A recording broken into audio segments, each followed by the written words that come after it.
Underwood ordered his gamekeeper that December morning. "I don't care how. Just make them disappear." It should have been simple. 20 wolves trapped in freezing water. Nature doing what man had been trying to do for centuries, removing the predators that threatened civilization. But Underwood hadn't counted on Luella Martin, the nobody, the poacher's daughter who should have known better than to interfere with a lord's business. By the time the sun set on that January day, Underwood would realize he'd made a fatal mistake. He'd underestimated a girl who had nothing left to lose. And he'd created an enemy that couldn't be bought, threatened, or killed. 20 wolves. 1 witness. And a debt that demanded payment in blood. 20 wolves. All saved. And in this moment, everything changes. If you're feeling what I'm feeling right now, if Luella's impossible courage is hitting you where it counts, please take 2 seconds to like this video. It tells me you want more stories that matter. Now, Lord Underwood is coming. And he's not happy. Let's see what happens next. Chapter 1. The Outcast of Blackpine. The bread was stale again. Luella Martin held the rock-hard loaf in her calloused hands, staring at it in the dim light of her cabin's single window. 3 days old. The baker in Blackpine Village only sold her the leftovers. The ones even the pigs wouldn't eat. She'd have to soak it in melted snow just to make it edible. At least he sells to you at all. Her stepmother Gail Fisher had sneered last week, her perfect blonde curls bouncing as she laughed. Most shops won't serve a Martin anymore. Not after what your father did. Luella's father had died 6 years ago, accused of poaching on Lord Underwood's land. They'd found him frozen in the woods, a deer carcass beside him. The shame had followed Luella, like a shadow ever since. Her stepmother had remarried within a year to wealthy Francisco Cantrell, a merchant who owned half the village. Gail had taken everything, the house, the savings, even Luella's mother's jewelry. All Luella got was this cabin, a shack, really. 1 room with a leaking roof, and a fireplace that barely kept the cold at bay.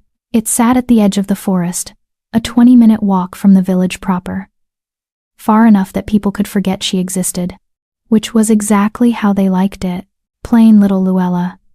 The village children used to chant, "Crooked nose and crooked soul," just like her thieving father. Her nose had been broken when she was 12, courtesy of her stepsister Shelia Stanton, Gail's daughter from her first marriage. Shelia had accidentally slammed a door into Luella's face during an argument about a hairbrush. It had healed badly, leaving a noticeable bump on the bridge. Combined with Luella's dull brown hair, thin frame, and the permanent shadows under her gray eyes, she knew she'd never be called beautiful. Not like Shelia, with her porcelain skin and rosebud lips. Not like any of them. Luella placed the bread on her small table and wrapped her worn shawl tighter around her shoulders. The morning was brutal even inside the cabin. Her breath formed clouds. Outside, the temperature had dropped so low that the trees groaned under the weight of ice. She needed to check her traps. It was dangerous to go into the forest during a cold snap like this, but Luella had no choice. The 3 rabbits she'd caught last week were gone, their meat already eaten. If she didn't catch something today, she'd have nothing but stale bread until the thaw. She pulled on her father's old hunting boots, too large for her feet, stuffed with cloth to make them fit, and grabbed the walking stick she'd carved from pine. Her threadbare coat came last, patched so many times it looked like a quilt of mismatched brown fabrics. The door creaked open, and the cold hit her like a fist. Luella trudged through the snow, her boots crunching with each step. The forest was silent. No birds sang. No squirrels chattered. Even the wind seemed to hold its breath. Something was wrong. She'd lived on the edge of these woods her entire life. She knew their rhythms, their moods. The forest was never this quiet unless something had disturbed it. Her first trap was empty. So was the second. At the third, she found tracks. Wolf tracks. Luella crouched down, studying the prints. Large.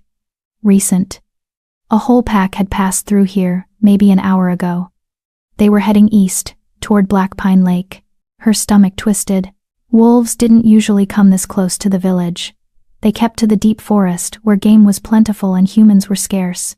For an entire pack to risk human territory meant something had driven them out. Or someone. Luella followed the tracks. She told herself she was just being cautious, making sure the wolves weren't circling back toward her cabin. But the truth was simpler. She was curious. And after 6 years of isolation, of being invisible to everyone in Blackpine, of living a life so small it barely left footprints in the snow, curiosity was all she had left. The tracks led her through a dense thicket of pines, across a frozen stream, and up a rocky slope. By the time she reached the top, her lungs burned from the cold and exertion. Below her, Blackpine Lake stretched out like a sheet of dark glass. And at its center, the ice had been broken, not naturally. Not by the freeze-thaw cycle or shifting currents. Someone had deliberately smashed holes in the surface, jagged wounds in the ice that exposed the black water beneath. And in those holes, drowning, were wolves. Luella's hand flew to her mouth. There must have been 20 of them, maybe more. Some were already dead, their gray bodies floating limply in the water. Others were still struggling, their claws scraping uselessly against the ice as they tried to pull themselves out. Their howls filled the air, desperate, agonized sounds that made Luella's heart clench. This wasn't an accident. This was a trap. No, no, no, she whispered, scrambling down the slope. She knew who'd done this. Everyone in Blackpine knew about Lord Philip Underwood's hatred of wolves. He'd lost a prize hunting dog to a pack 3 years ago, and had sworn revenge ever since. But this was beyond revenge. This was cruelty. This was murder. Luella reached the lake's edge, and tested the ice with her walking stick. It held her weight, but barely. Cracks spiderwebbed out from where she stood. The nearest wolf was 10 feet away, thrashing weakly in the water. Its yellow eyes locked onto hers, and for a moment, neither of them moved. "I'm going to help you," Luella said, though she wasn't sure the wolf could understand. Just hold on." She dropped to her stomach and began crawling across the ice, distributing her weight as evenly as possible. Her father had taught her this, how to cross frozen lakes safely. "Spread yourself out," he'd said. "Make yourself flat. The ice can hold you if you don't give it a choice." The cold bit through her coat, through her dress, straight into her skin, but Luella kept crawling. The wolf watched her approach, its struggles slowing. It was exhausted. Hypothermia was setting in. "Come on," Luella urged, reaching the edge of the broken ice. "Give me your paw. Please." The wolf's eyes narrowed. It growled a low, warning sound that vibrated through the ice. "I know," Luella said softly. "I know you don't trust me.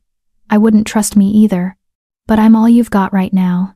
She extended her hand, palm up. Waiting. The wolf stared at her for what felt like an eternity.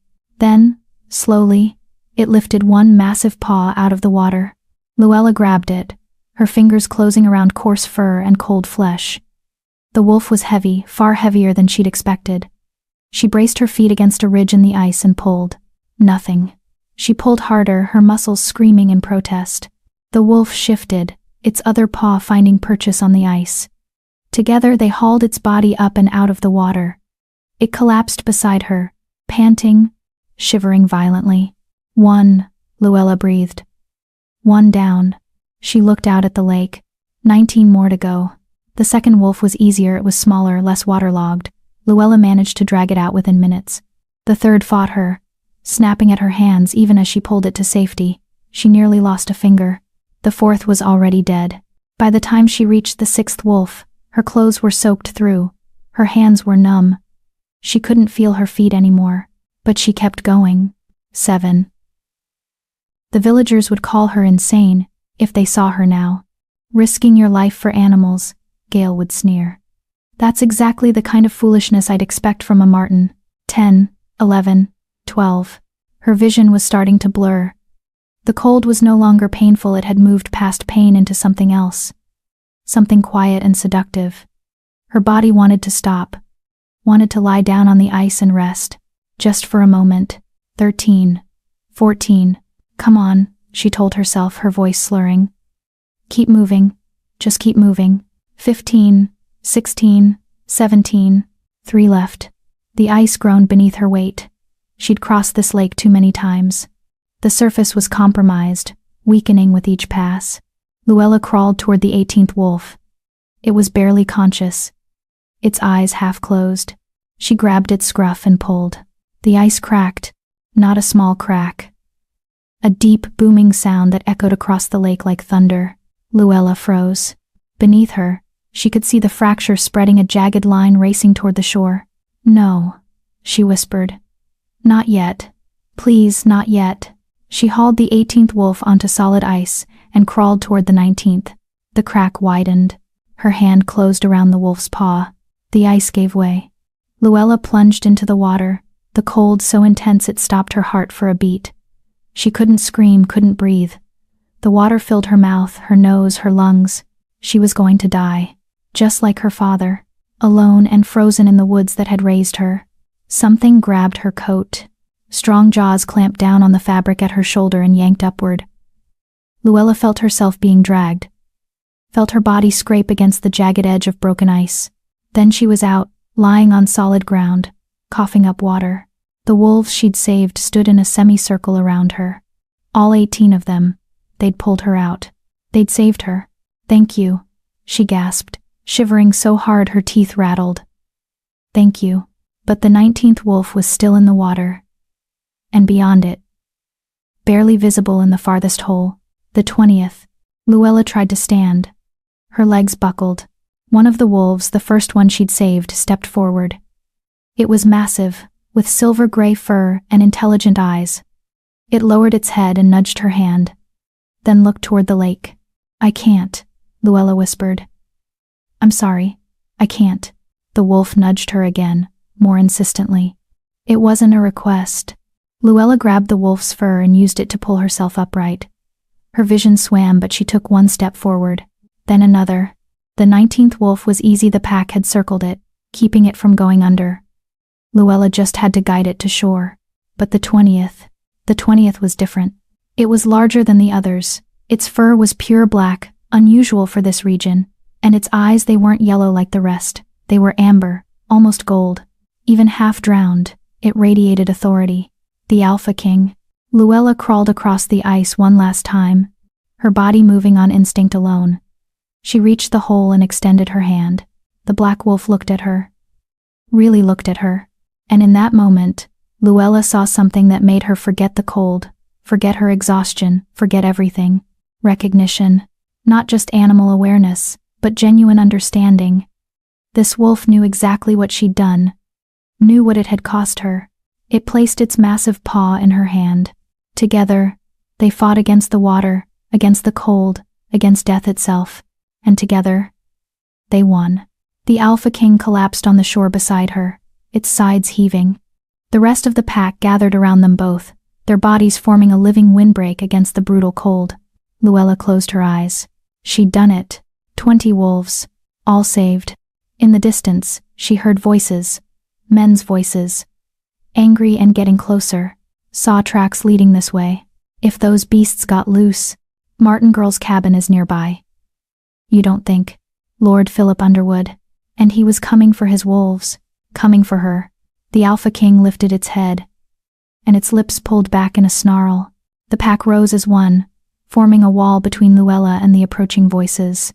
And Luella realized something that would have made her father proud. She wasn't alone anymore.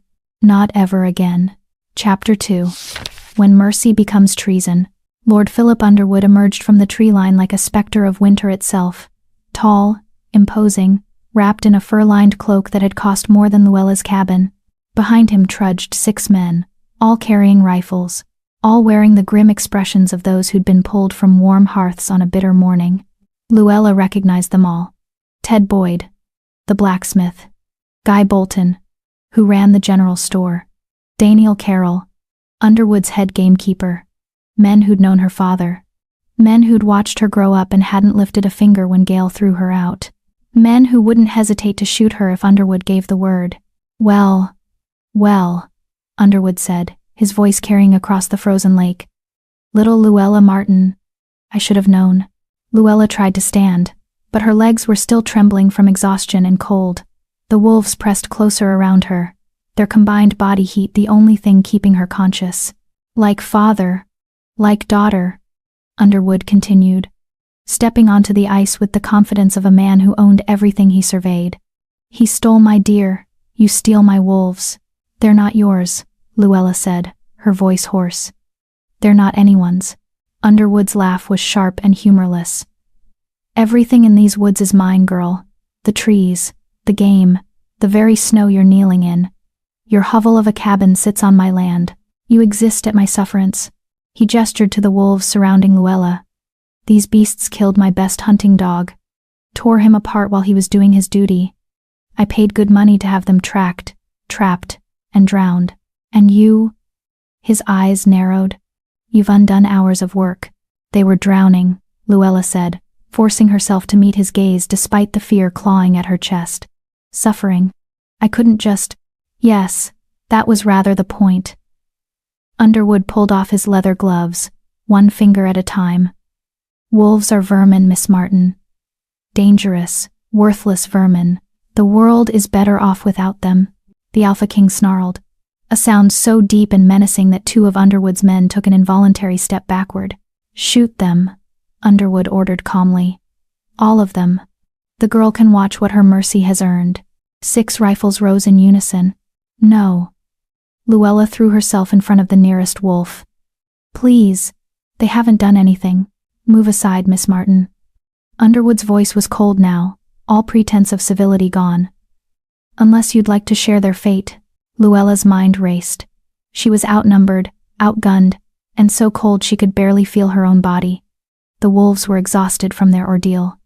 If shooting started, it would be a massacre. But then she remembered something her father had taught her. Something she'd nearly forgotten in the 6 years since his death. The law, she said, her voice stronger now. You can't just execute animals on public land without proper documentation. Underwood's eyebrow arched. Public land. Black Pine Lake belongs to the Crown, not to your estate. The border is marked, it's 50 yards behind where you're standing. Luella pointed to a line of stones barely visible through the snow. Your gamekeeper would know that. Ask him. All eyes turned to Daniel Carroll. The gamekeeper shifted uncomfortably, his rifle lowering slightly. She's right, my lord. The lake is Crown property. Has been since the old king's time. Underwood's jaw tightened. A technicality. A law, Luella corrected. You'd need permission from the magistrate to conduct a cull on Crown land. Written permission, with witnesses and documentation. She'd learned this from her father's trial, from listening to the lawyers debate property rights and hunting regulations while her family fell apart.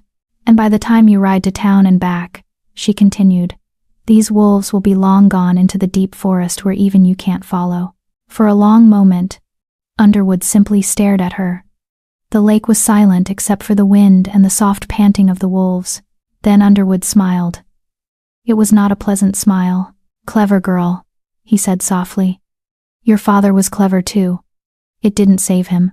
The threat hung in the air like frost. I'll get my permission, Underwood continued. And when I do, I'll come back. For the wolves. His eyes locked onto Luella's. And for anyone harboring them, he turned on his heel and strode back toward the tree line. His men followed, though several cast backward glances at Luella and her unlikely guardians. When they were finally out of sight, Luella's legs gave out completely. She collapsed into the snow, her body shaking so violently she thought her bones might crack. The wolves surrounded her immediately, lying down in a tight circle with Luella at the center. Their combined warmth was shocking, like being wrapped in living blankets. The Alpha King positioned itself directly beside her, its massive body pressed against her back. Thank you, Luella whispered, though she wasn't sure if she was thanking them for their warmth or for not running when they had the chance. The Alpha King's amber eyes studied her with that same unsettling intelligence she'd seen before. Then it did something that made Luella's breath catch. It bowed its head and touched its nose to her forehead. The gesture was so gentle, so deliberate, that tears sprang to Luella's eyes. No one had shown her tenderness in 6 years. No one had touched her with anything but contempt or violence. You're welcome, she said, understanding somehow that the gesture was gratitude, recognition of the debt between them. But gratitude wouldn't be enough when Underwood returned with his permission and his rifles. Luella forced herself to think. She needed to get home. Needed to get warm before hypothermia claimed her. The wolves needed shelter too, somewhere away from Underwood's land. Somewhere they could hide until what? They couldn't hide forever. Underwood owned half the county. He had money, influence, and the law on his side.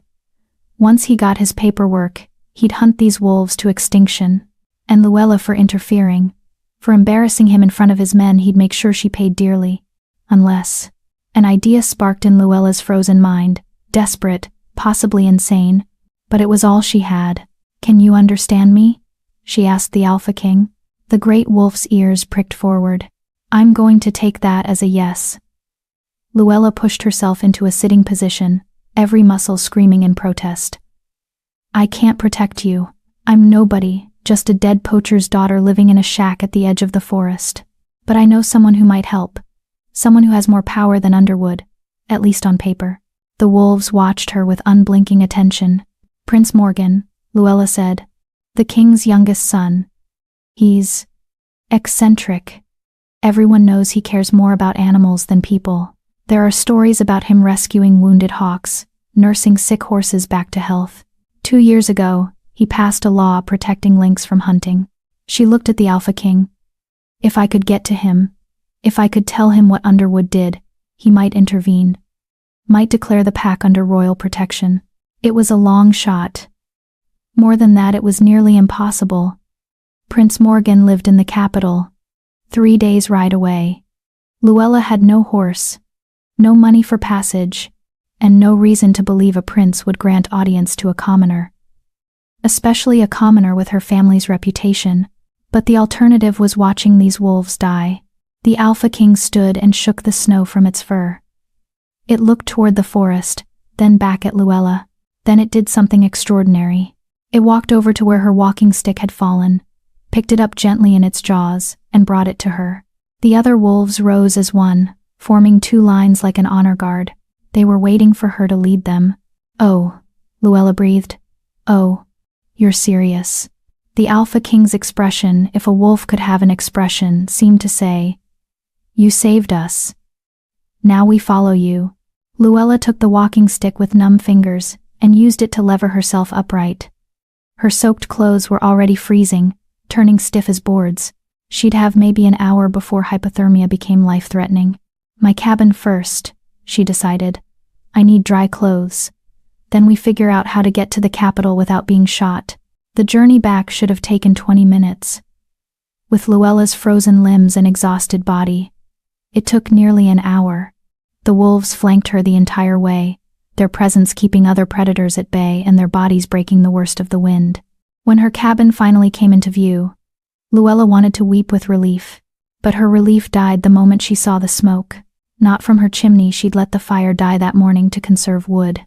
From the village, black smoke, billowing up in thick columns, visible even from this distance, and beneath the smoke, she could hear bells, the alarm bells that only rang during emergencies. Fire, attack, disaster. "No," Luella whispered, breaking into a stumbling run.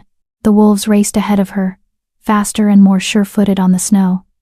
By the time Luella reached the cabin's door, her lungs were burning and her vision was spotting. She burst inside, stripped off her frozen clothes with shaking hands, and pulled on everything dry she owned. 2 dresses layered on top of each other, her thickest stockings, her father's old wool sweater.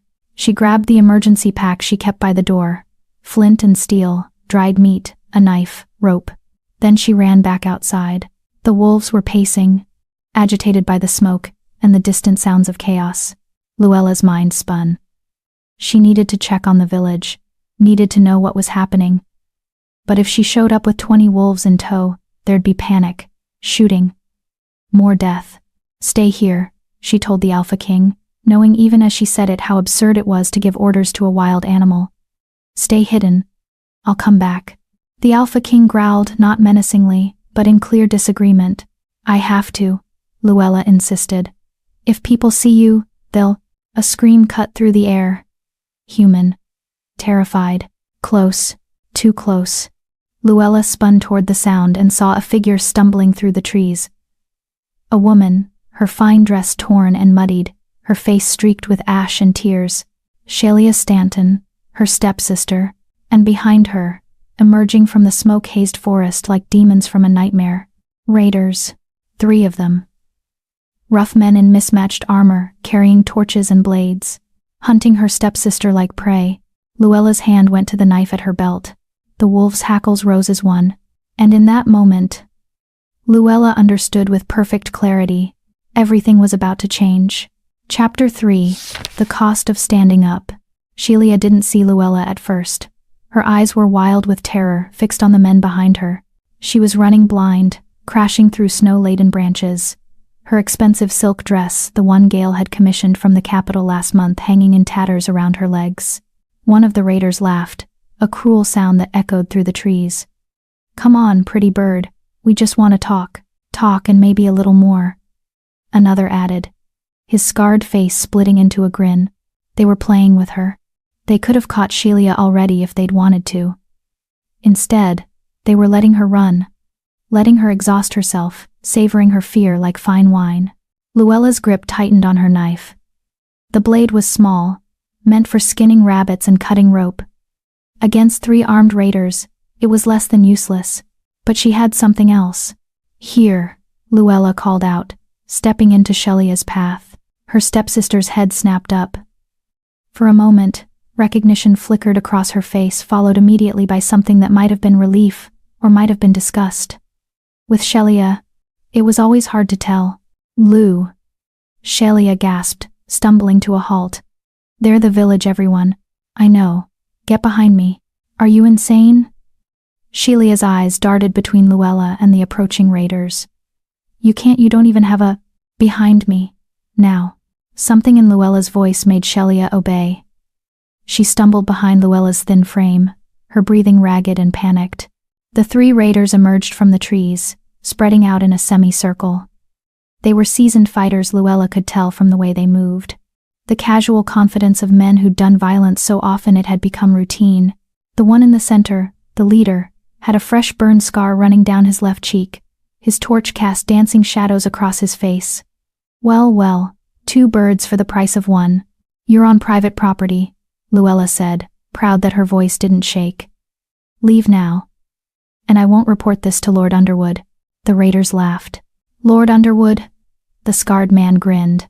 "That bastard's the one who hired us, sweetheart. Told us the village had been getting too comfortable, not paying their protection fees on time. Said we could have anything we could carry, long as we burned the tax collector's office and his records." Luella's blood went cold. "You're lying. Am I?" The raider gestured back toward the smoke.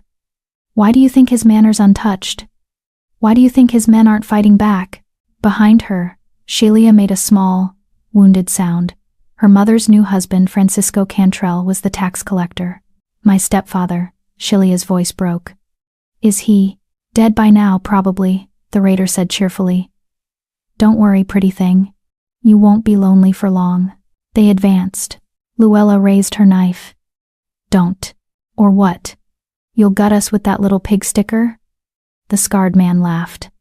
"Tell you what, girl. You give us the blonde, we'll let you run. Otherwise," the Alpha King stepped out of the shadows. Then another wolf. And another. Within seconds, 20 wolves materialized from the forest like ghosts, forming a wall of fur and fangs between the raiders and their prey. The Alpha King positioned itself directly in front of Luella, its lips pulled back to reveal teeth that looked like ivory daggers. The raiders' confident smirks vanished. "What the scarred man took a step back, his torch wavering. "Where did they?" The Alpha King snarled, a sound so primal and menacing that even Luella felt her instincts screaming to run. "Back away," Luella said quietly. "Drop your weapons. Leave the way you came. You're controlling them?" The raider's eyes were wide now, jumping between Luella and the wolves. "You're some kind of witch." Luella said nothing. Let him think what he wanted. Fear was better than courage right now. For a long moment, no one moved. Then one of the other raiders, younger, less scarred, dropped his sword. "I'm not dying for a few coins," he muttered, backing away. "This isn't worth it, coward," the scarred man spat, but his hand was shaking on his torch. The 3rd raider had already disappeared into the trees. "This isn't over," the leader said, still retreating. "Underwood will hear about this. About you and your demon wolves. Tell him," Luella said. Tell him Luella Martin sends her regards." The raider turned and ran. The moment he was out of sight, Luella's legs buckled. She caught herself on her walking stick, breathing hard. Behind her, Shelia was sobbing. "He's dead. My stepfather's dead. They burned everything." "We don't know that," Luella said, though the smoke in the distance suggested otherwise. "We need to get to the village, check for survivors." "With them?" Shelia pointed at the wolves, her face pale. "Lou, what have you done? What are these things?" "They're wolves. I saved them. They saved me." Luella turned to face her stepsister. "And just now, they saved you." Shelia's mouth opened and closed. For once in her life, she seemed at a loss for words. "Can you walk?" Luella asked. Yes, I think so." "Then let's go." The journey to Black Pine Village was like walking through a nightmare. Smoke hung thick in the air, making every breath taste of ash and burning wood. They passed bodies in the snow, villagers who'd tried to flee, cut down from behind. Luella recognized Ted Boyd's youngest son among them. He'd been 14.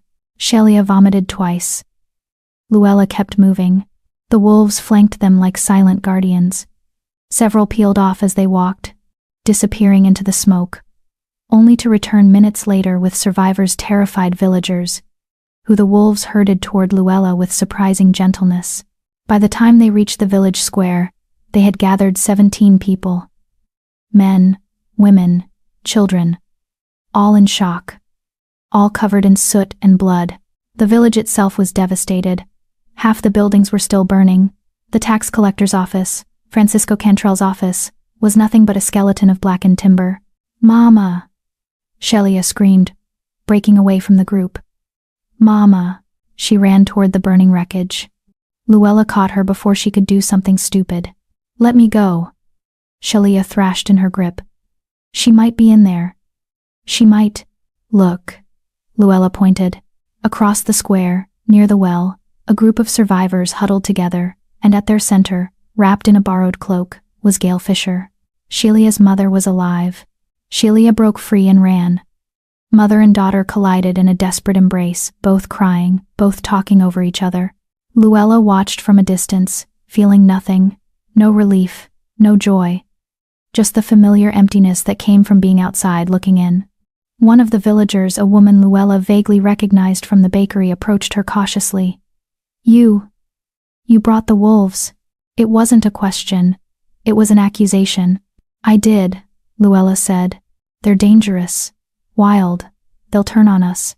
"They saved you," Luella pointed out. "Several of you. They could have run when the raiders came. Instead, they helped."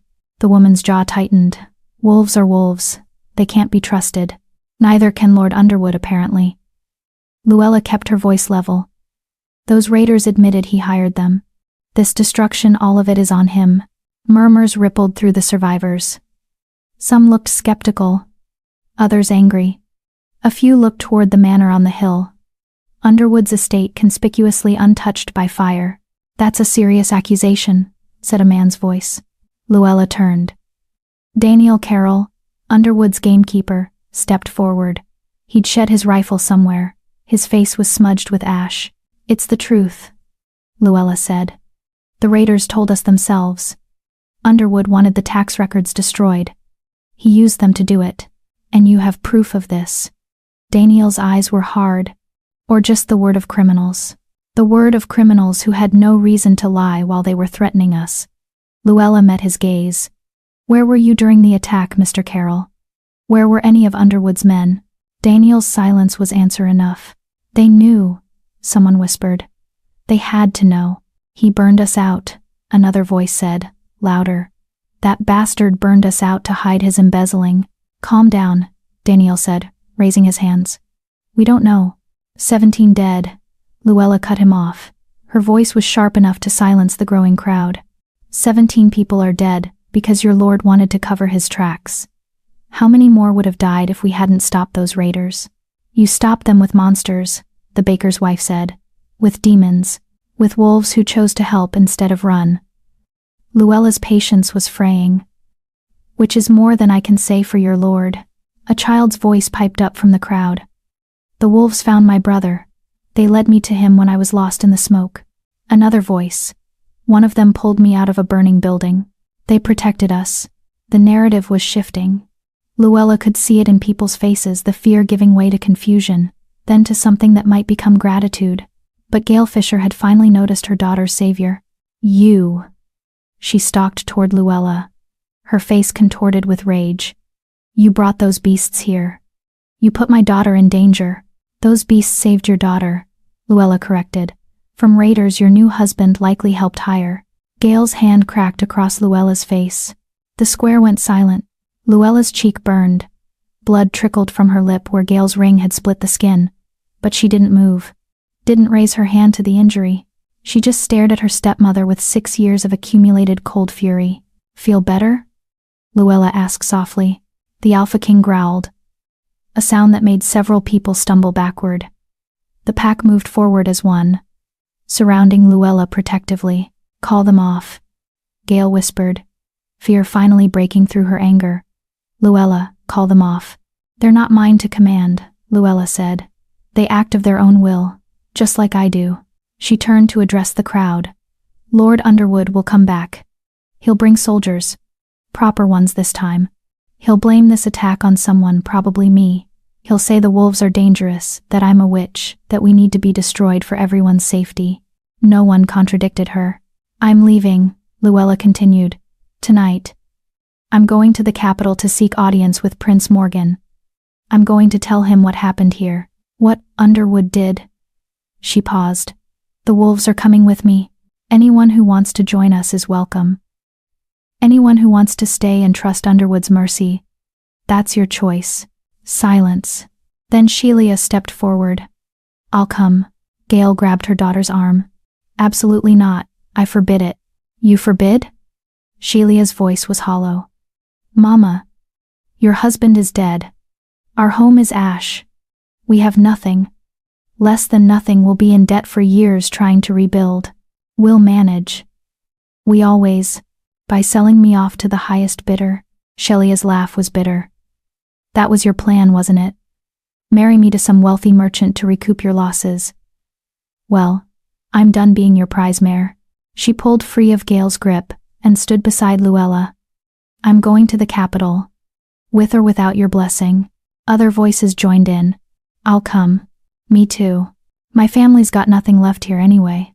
Within minutes, 12 people had volunteered. Not a large group, but larger than Luella had expected. We leave at dawn, Luella said. Pack light. Weapons if you have them. Food for 3 days. She looked at the wolves, particularly the Alpha King. We're going to need to move fast. Can you? The Alpha King dipped its head. Once, deliberately, understanding passed between them. This was no longer about saving wolves from drowning. This was about justice. About standing against the kind of cruelty that burned villages and called it business. This was war, and Luella Martin, the plain, crooked-nosed daughter of a dead poacher, had just declared it. Chapter 4. The Road to Retribution. Dawn came cold and gray, the sky heavy with unshed snow. Luella stood outside her cabin for what might be the last time. A pack slung over her shoulder and her father's knife at her belt. The structure looked even more pathetic in the morning light, walls that barely kept out the wind, a roof that leaked in 3 places, a door that hung crooked on its hinges. 6 years she'd lived here. 6 years of surviving on scraps and stubbornness. She felt nothing looking at it now. No nostalgia, no regret, just relief that she was finally leaving. The 12 volunteers had assembled in the clearing behind the cabin, away from prying eyes. They were a motley group. Shelia, still wearing her ruined dress under a borrowed cloak. Tom Ward, the butcher's assistant, carrying a meat cleaver. Annette Matthews and her 2 young sons. Brooke Knox, a widow with arms strong from years of laundering. And 6 others whose names Luella was still learning. The wolves waited at the forest's edge, 20 shadows against the snow. This is insane, muttered Chong Cherry, a farmhand who'd lost everything in the fire. We're trusting our lives to wild animals and a girl who talks to them. That girl saved my children, Annette said sharply, pulling her boys closer. The wolves led us out of the smoke when we couldn't see. I'll trust them before I trust Underwood. Underwood's going to send men after us, Tom said, testing the weight of his cleaver. We all know that, right? We're fugitives now. Then we'd better move fast. Luella adjusted her pack and turned to the group. The capital is 3 days northeast by the main road, but we can't use the main road. Underwood's men will be watching for us there. We'll have to go through the Thornwood. Several people gasped. One woman made a warning sign. The Thornwood? Chong's face paled. That forest is cursed. People go in and don't come out. People go in unprepared and get lost. Luella corrected. My father used to trap there. I know the paths. She looked at the Alpha King, who had moved to stand beside her. And we have guides who know the forest better than any human. The great black wolf's amber eyes gleamed with what might have been amusement. We'll travel during daylight, make camp before dark, Luella continued. The wolves will scout ahead and behind, watch for pursuit. If we're lucky, we'll reach the capital in 4 days instead of 3. And if we're not lucky? Shelia asked quietly. Luella met her stepsister's eyes. Then we fight.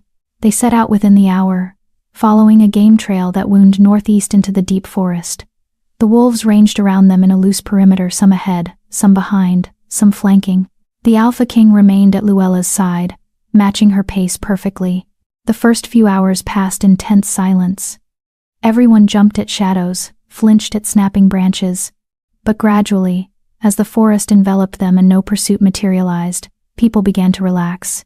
Annette's younger son, who couldn't have been more than 7, tugged on Luella's sleeve. Miss? Can I pet one?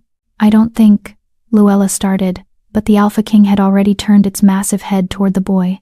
The child froze, his eyes going wide. The Alpha King lowered its head and gently bumped the boy's hand with its nose. A smile broke across the child's face, the first smile Luella had seen since the attack. Small fingers buried themselves in thick black fur. He's soft, the boy whispered in wonder. Mama, he's so soft. Other children in the group crept closer. Soon 3 wolves were surrounded by young ones, their fears forgotten in the simple joy of touching something wild and beautiful. Careful, their parents warned. But even they were smiling now. They really are protecting us, Brooke murmured, watching a gray wolf herd a wandering child back toward the group. I've never seen anything like it. Neither have I, Luella admitted. But I'm grateful for it. They stopped for a brief lunch around midday, dried meat and hard bread eaten standing up, no fires to give away their position. One of the scouts, a young wolf, with distinctive white markings, returned from the south and made a series of low sounds to the Alpha King. The Alpha King's ears went flat against its skull. What is it? Luella asked, though she already knew the answer. The Alpha King looked toward the south, then back at Luella. Its meaning was clear. They're coming. How far? Luella pressed. The wolf pawed the ground 3 times.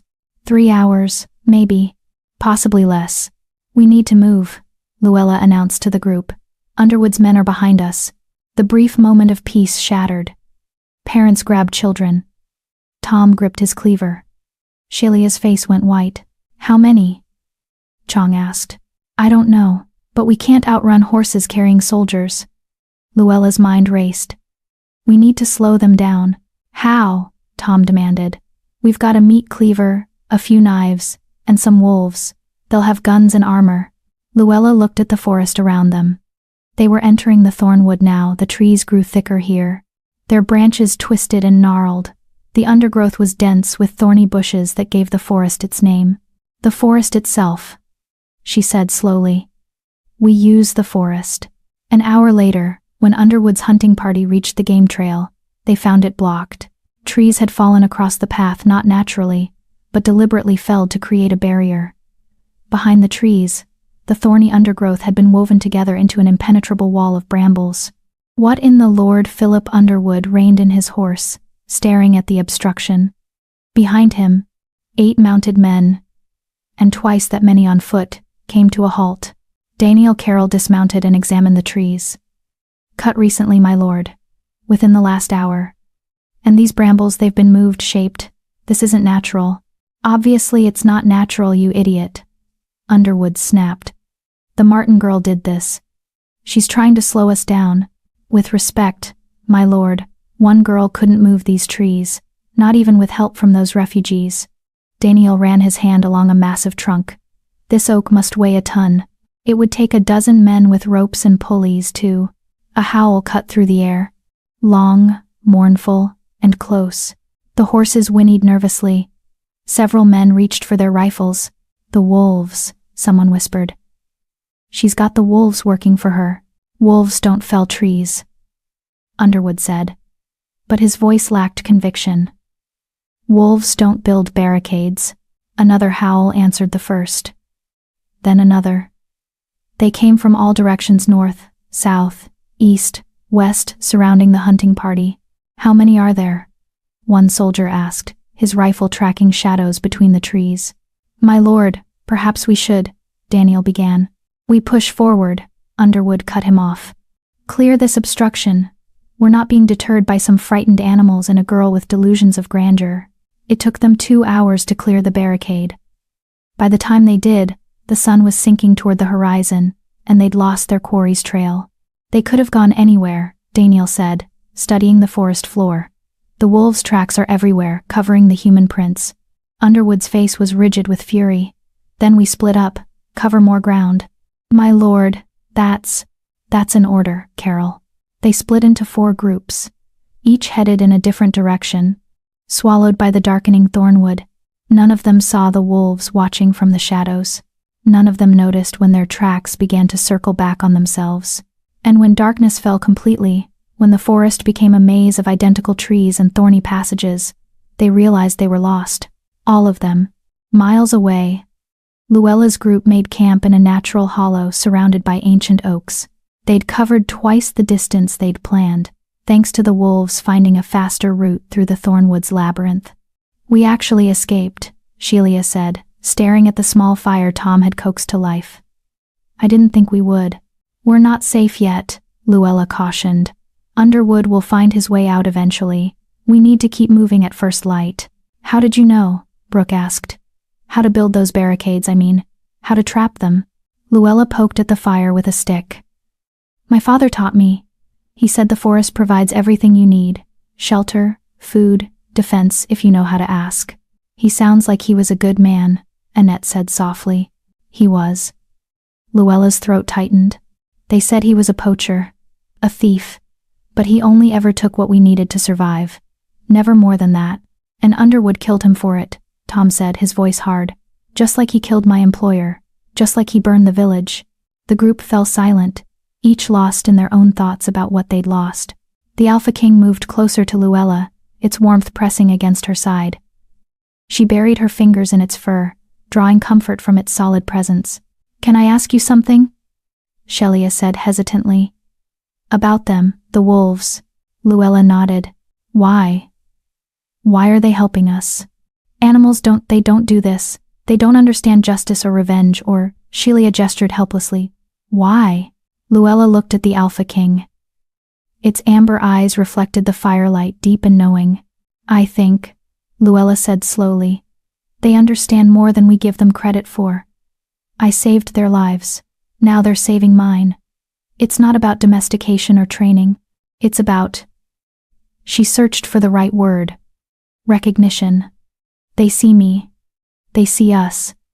And they've chosen to stand with us. That's terrifying, Chong muttered. Why? Luella asked. Because it means animals have agency? Free will? The ability to choose their own path? Because it means they could choose differently, Chong said. Today they protect us. Tomorrow they'll still protect us. Luella cut him off. Because we're not Underwood. We're not cruel. We don't hunt them for sport or drown them for revenge. We treat them with respect. She stood, addressing the group. Every one of you had a choice back in Black Pine. You could have stayed, could have trusted Underwood to take care of you, to rebuild what he destroyed, but you chose to come with me instead. With a nobody. With the daughter of a poacher. Why? No one answered immediately. Finally Annette spoke. Because you saved my boys. Because when everyone else was running or hiding, you stood up to those raiders with nothing but a kitchen knife and faith. Because Underwood is a monster, Tom added. And monsters need to be stopped. Exactly. Luella nodded. The wolves made the same choice. They could have run back to the deep forest after I pulled them from the lake. Instead they stayed. They fought for us. They're still fighting for us. She looked each person in the eye. Tomorrow, we push hard. We'll reach the edge of the thornwood by nightfall if we're lucky. The day after, we'll be in civilized lands again, places with roads and inns and law. We'll need to be careful. Underwood has influence in the cities too. How do we get an audience with Prince Morgan? Shelia asked. We're refugees. Commoners. The palace guards won't even let us through the gates. Luella had been thinking about that problem all day. We make noise. Big noise. We arrive with 20 wolves and a story about a lord who burned his own village. Word will spread fast. Someone will bring it to the prince's attention. Or they'll arrest us for disturbing the peace, Chong said. Maybe.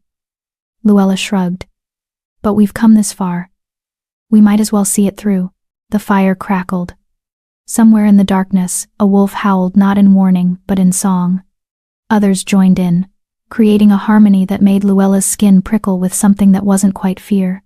They're beautiful, Annette's older son whispered. Why did everyone always tell us to be afraid? Because fear is easier than understanding, Luella said. And understanding requires seeing past the surface, seeing what's inside. She thought of her father's words, the ones that had haunted her since his death. Beauty doesn't matter, it's what's inside that counts. He'd been right, just not in the way he'd meant. The wolves weren't beautiful by human standards. They were predators, all fangs and claws and wild strength. But inside, in the parts that mattered, they had honor, loyalty, a sense of justice that most humans had lost. And Luella? She'd never been beautiful either. Crooked nose. Plain face. The daughter of a criminal. But she'd pulled 20 wolves from freezing water. She'd stood against raiders with nothing but a knife. She'd led refugees through an impossible forest while Lord Underwood's hunting party got lost in circles. Maybe her father had been right after all. Maybe what was inside really did count for more. Get some rest, Luella told the group. The wolves will keep watch. Tomorrow's going to be a long day. As people settled into their bedrolls, Shelia moved to sit beside Luella. For a long moment, neither spoke. I'm sorry, Shelia finally said. For everything. For the door. For your nose. For being cruel because Mother told me to be. Luella studied her stepsister's face. The firelight caught the tear tracks on Shelia's cheeks. Why now? Luella asked. Why apologize now, after 6 years? Because I almost died yesterday, Shelia said simply. And the person who saved me was the one I'd hurt the most. I think I need to be better than I was. Better than Mother raised me to be. Luella considered this. Part of her wanted to hold on to the anger, to nurse it like the wolves had nursed their wounds in the freezing water. But what good would that do? Apology accepted, she said. But actions matter more than words. Show me you've changed. Shelia nodded. I will, I promise. The Alpha King raised its head, ears pricked forward. A moment later, 3 scouts returned from the perimeter and made their report in low growls and postures. What are they saying? Shelia asked. Underwood's men are still lost, Luella translated, reading the wolves' body language. They're scattered, confused. The forest has them. Good. Shelia's voice was hard. Let them stay lost. Let them know what it feels like to be helpless. Luella glanced at her stepsister in surprise. Maybe Shelia really was changing. Or maybe they all were. The fire burned low. The stars emerged between the twisted branches overhead, and in the darkness of the thornwood, surrounded by wolves and refugees and the ruins of her old life, Luella Martin finally allowed herself to hope. Maybe they'd reach the capital. Maybe Prince Morgan would listen. Maybe justice wasn't just a fairy tale told to comfort the powerless. The Alpha King laid its head on her lap, and Luella stroked its fur until sleep finally claimed her. Tomorrow would bring new challenges. But tonight, for the first time in 6 years, she wasn't alone. Chapter 5. The Merchant's Gambit. The second day of travel brought them out of the thornwood and into gentler country rolling hills dotted with farms and small hamlets. The landscape should have been comforting after the oppressive maze of twisted trees, but Luella found herself missing the forest's concealment. Here, they were exposed. Visible. We look like a traveling circus, Tom muttered, eyeing the wolves that flanked their ragged column. 20 wolves, a dozen refugees, and not a copper between us. How exactly do we plan to eat when our supplies run out? It was a fair question. They'd been rationing carefully, but their food would last maybe 2 more days. After that, there's a market town ahead, Luella said, consulting the mental map her father had taught her. Millbrook, we should reach it by afternoon. A town. Chong's voice rose in alarm. We can't walk into a town with these wolves. They'll shoot us on sight. Not if we're careful. Luella had been thinking about this problem since dawn. The wolves stay in the woods outside town. A few of us go in to buy supplies. The rest wait with the pack. And if someone recognizes us? Shelia asked. If word's already spread about Black Pine, then we run. Luella's jaw set. But we need food. We need information about the road ahead. We don't have a choice. The Alpha King made a low sound, not quite a growl, more like a question. I know you don't like it either, Luella said, scratching behind its ears. But you'll terrify the townspeople. We need to appear normal, non-threatening. The wolf's expression suggested it had opinions about that strategy, but it didn't argue. They reached the outskirts of Millbrook just after noon. It was larger than Black Pine, maybe 300 people. With proper streets and a market square, smoke rose from chimneys, children played in the streets, everything looked so normal. Luella felt a pang of longing for that normalcy. For a life where the biggest worry was stale bread, not fleeing a vengeful lord with an army. The wolves stay here, she instructed, gesturing to a copse of trees with good sightlines to the town. Tom, Brooke, you're with me. Everyone else waits. If we're not back in 2 hours, assume something went wrong and head northeast without us. Lou, Shelia started. No arguments. Those are my terms. The Alpha King pushed its head against her hand, amber eyes intense. Luella met its gaze and saw the concern there. I'll be careful, she promised. I didn't survive Underwood's raiders just to get caught buying turnips. The walk into Millbrook was surreal. After 2 days in the forest with wolves, the sounds of human civilization felt alien cartwheels on cobblestones. Merchants hawking wares, gossip exchanged at well pumps. Act natural, Luella whispered to her companions. We're just travelers, nothing suspicious. Tom snorted. Right. 3 people in ash-stained clothes with no wagon, no horses, and no visible means of support, perfectly natural. But no one stopped them as they entered the market square. Millbrook was a trading hub. Strangers were common enough not to draw immediate suspicion. Luella headed for a vegetable stall, mentally calculating what they could afford with the few coins she'd grabbed from her cabin. Bread, dried beans, maybe some salted meat if. Terrible business about Black Pine. Luella froze. The speaker was an older woman at the next stall, talking to the vegetable merchant. Burned to the ground, they say, the woman continued. Raiders, killed dozens. Lord Underwood's offered a reward, the merchant replied, arranging his turnips. 5 gold pieces for information leading to the capture of the perpetrators. Luella's blood went cold. Perpetrators? The woman asked. I heard it was raiders. Oh, it was. But apparently some locals helped them. A girl named Martin, daughter of that poacher from years back. She led the raiders to the tax collector's office, showed them where the records were kept. Luella's hands clenched into fists. The lie was so bold, so complete, it took her breath away. That's horrible, the woman said. Why would she do such a thing? Revenge, most like. Her father was hanged for theft. Girl probably held a grudge. The merchant shook his head. Lord Underwood says she's dangerous. Unhinged. She's got a pack of wolves under some kind of spell, dark magic, they're saying. Wolves? The woman made a warding sign. Saints preserve us. Tom grabbed Luella's elbow. We need to leave, he hissed. Now. But Luella was staring at a poster nailed to the market bulletin board. Even from a distance, she could see the crude sketch. A thin girl with a crooked nose, surrounded by snarling wolves. Wanted Lawa Martin crimes, murder, arson, witchcraft, conspiracy reward. 5 gold pieces, alive 10 gold pieces, dead. Dead is worth more, Brooke whispered, horror in her voice. He wants you dead. Luella's mind raced. If word had reached Millbrook already, it would have reached every town between here and the capital. They couldn't buy supplies without being recognized, couldn't show their faces without risking capture. Change of plans, she muttered, turning away from the stall. We're leaving. Without supplies? Tom asked. We'll have to forage, hunt, whatever it takes. Luella kept her head down, her hand drifting to the knife at her belt. Just walk slowly. Don't attract. You there, girl with the crooked nose. Luella's heart stopped. A guard was pushing through the crowd, his hand on his sword hilt. He was young, maybe 20, with the overeager expression of someone looking to make a name for himself. Don't suppose you've heard of Luella Martin? He called out. Because you look an awful lot like. Tom threw his cleaver.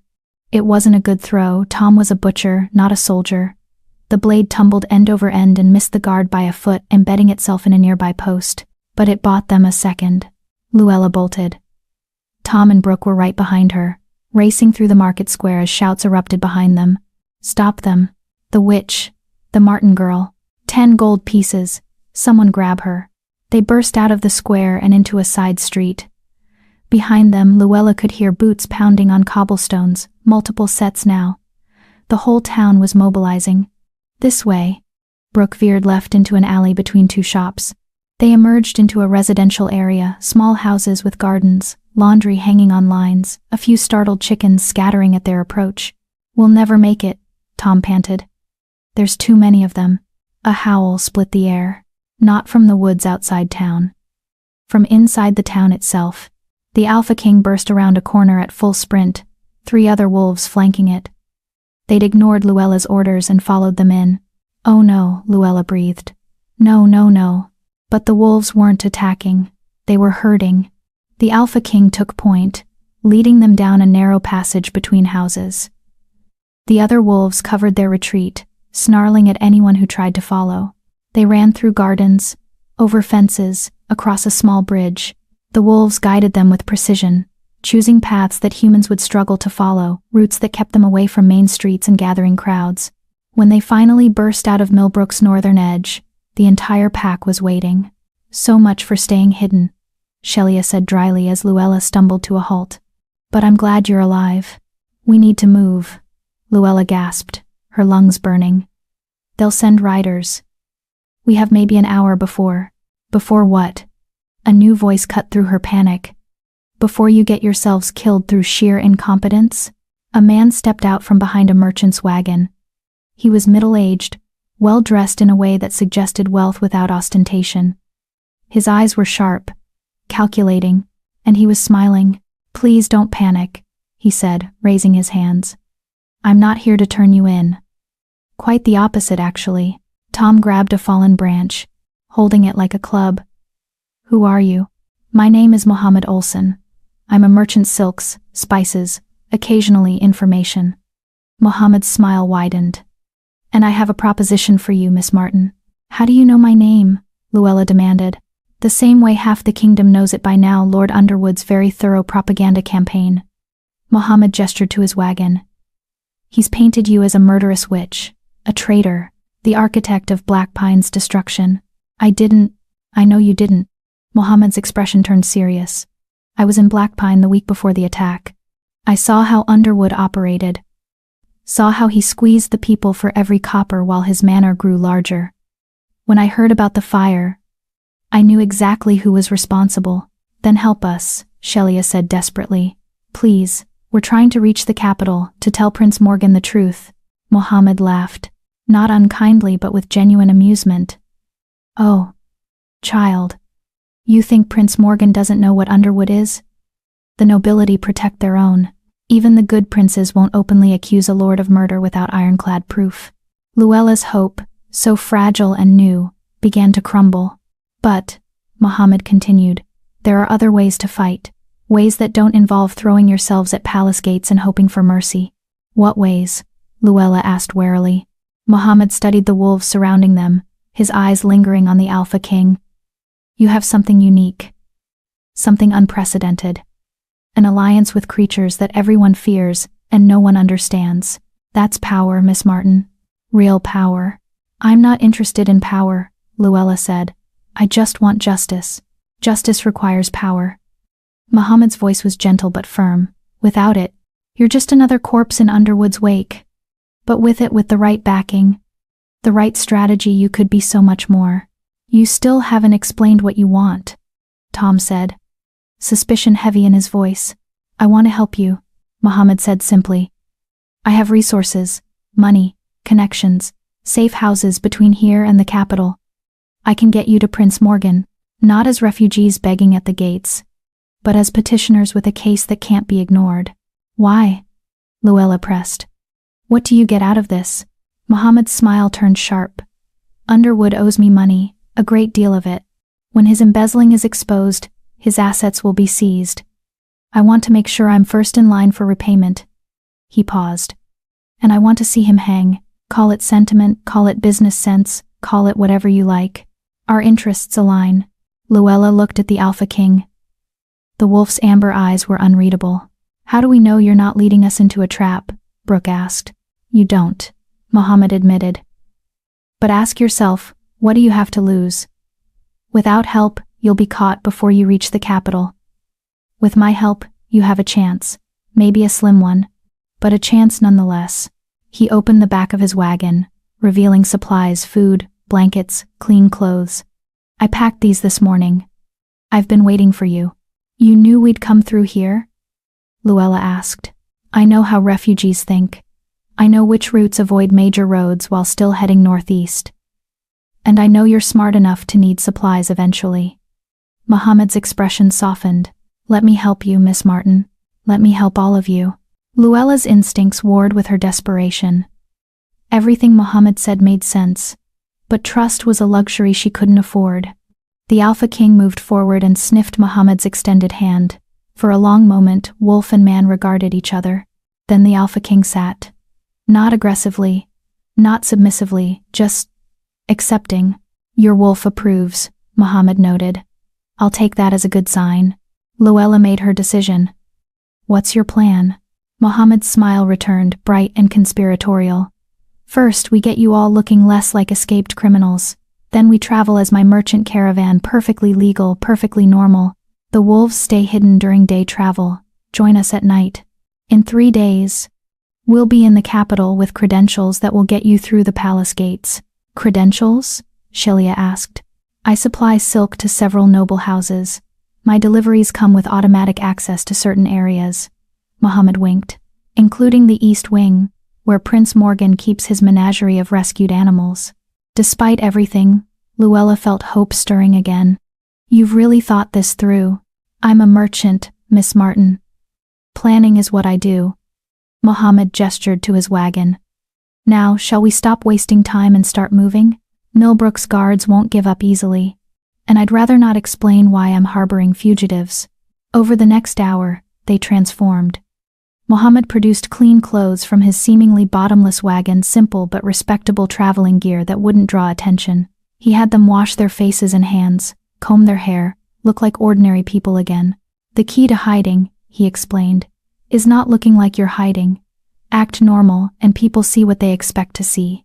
The wolves retreated into the forest, paralleling the road, staying just out of sight but close enough to respond if needed. The Alpha King was the last to leave. Its eyes locked on Luella, until she nodded reassurance. By the time they set off, they looked like exactly what Mohammed claimed, a merchant and his hired travelers, hauling goods to the capital for the winter season. You're good at this, Luella said quietly as they walked beside the wagon. I've had practice. Mohammed's expression darkened. I've seen what happens when people can't fight back against corrupt lords. Seen families destroyed, lives ruined, justice denied. Sometimes all they need is someone willing to level the playing field. You do this often? Tom asked. Help fugitives? When the fugitives are innocent and the lords are monsters? Yes.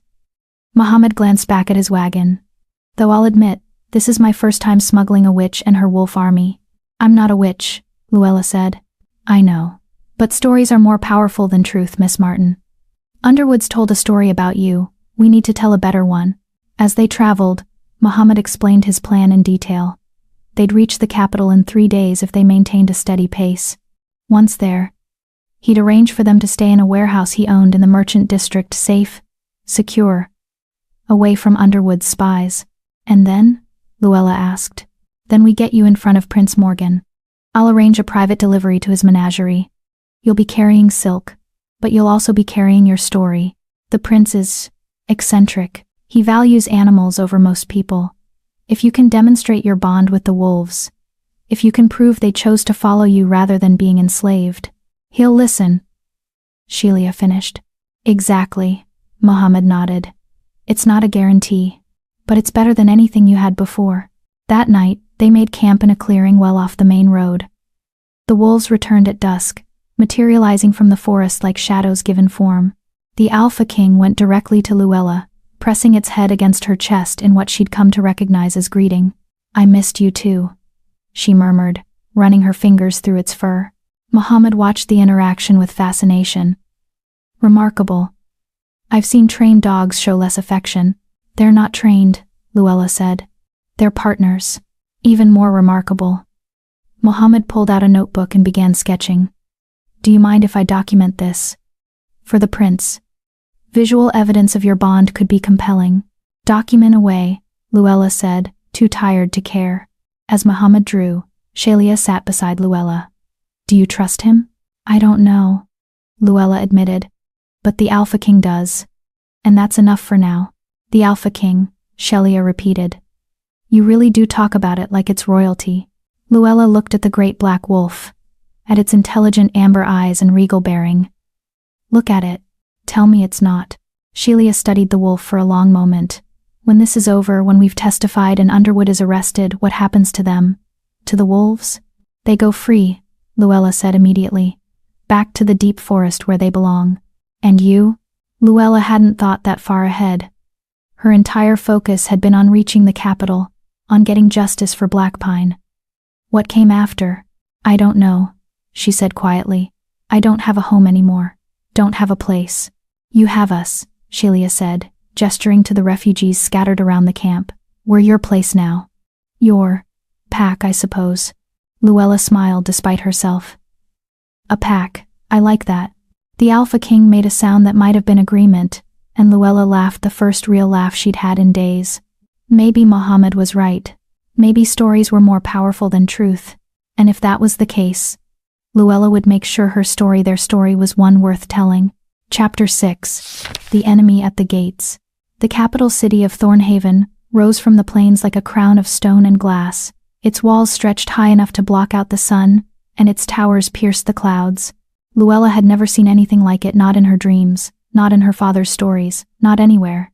50,000 people live here, Muhammad said, watching her reaction with amusement. Maybe more. The census can't keep up with the influx from the countryside. It's overwhelming, Luella admitted, staring at the massive gates where guards checked every wagon.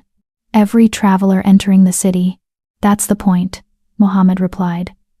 The capital is designed to make you feel small, insignificant. It reminds you that the crown is powerful, and you are not. They'd made good time over the past 3 days. Muhammad's credentials had gotten them through 2 checkpoints without incident, and his merchant's papers had deflected the few questions they'd received. To any casual observer, they were exactly what they claimed to be: a trader and his hired help, bringing winter goods to the capital's wealthy elite. The wolves had shadowed them the entire way, staying in the forests and fields that bordered the roads. At night, they'd reunited at camp, and Luella had spent hours talking to the Alpha King, explaining the plan, hoping it understood. Now, approaching the capital's gates, she felt the full weight of what they were attempting. The wolves can't come in, Muhammad said quietly. The city guard shoots predators on sight, no exceptions. Luella had known this was coming, but it still felt like losing a limb. Where will they go? There's an old estate on the eastern edge of the city, Muhammad explained. Abandoned for years after its owner died without heirs. It has walls, a main house that's mostly intact, and enough land to keep 20 wolves hidden. I've used it before for sensitive storage. You've thought of everything, Tom said, impressed despite his earlier suspicions. I'm a merchant. Details are my business. Muhammad guided his wagon into the line of travelers waiting to enter the city. Miss Martin, you'll need to say goodbye now. Once we're through those gates, we can't risk contact with the wolves until we're ready for the prince. Luella's throat tightened.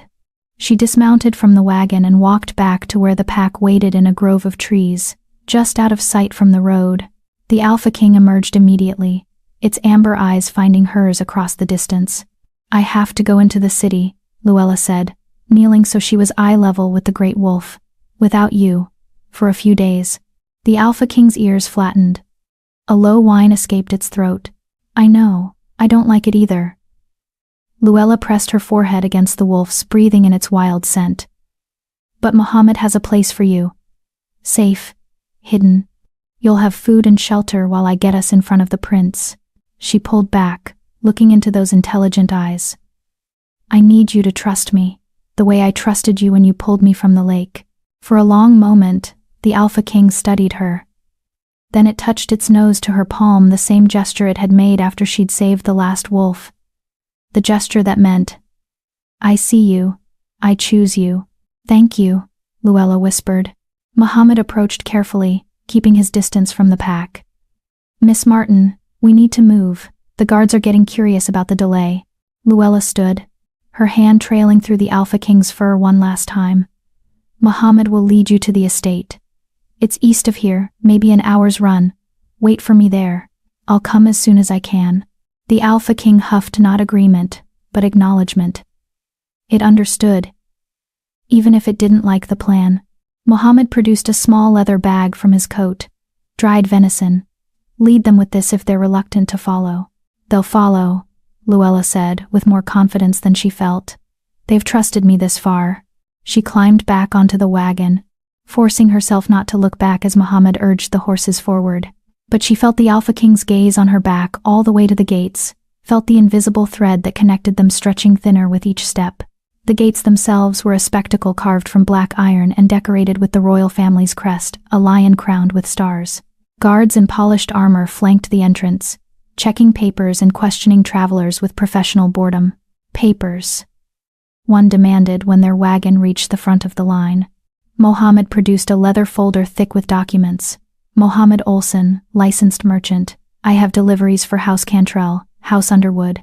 Luella's blood froze at the name, but Mohammed continued smoothly. "And a special order for Prince Morgan's menagerie.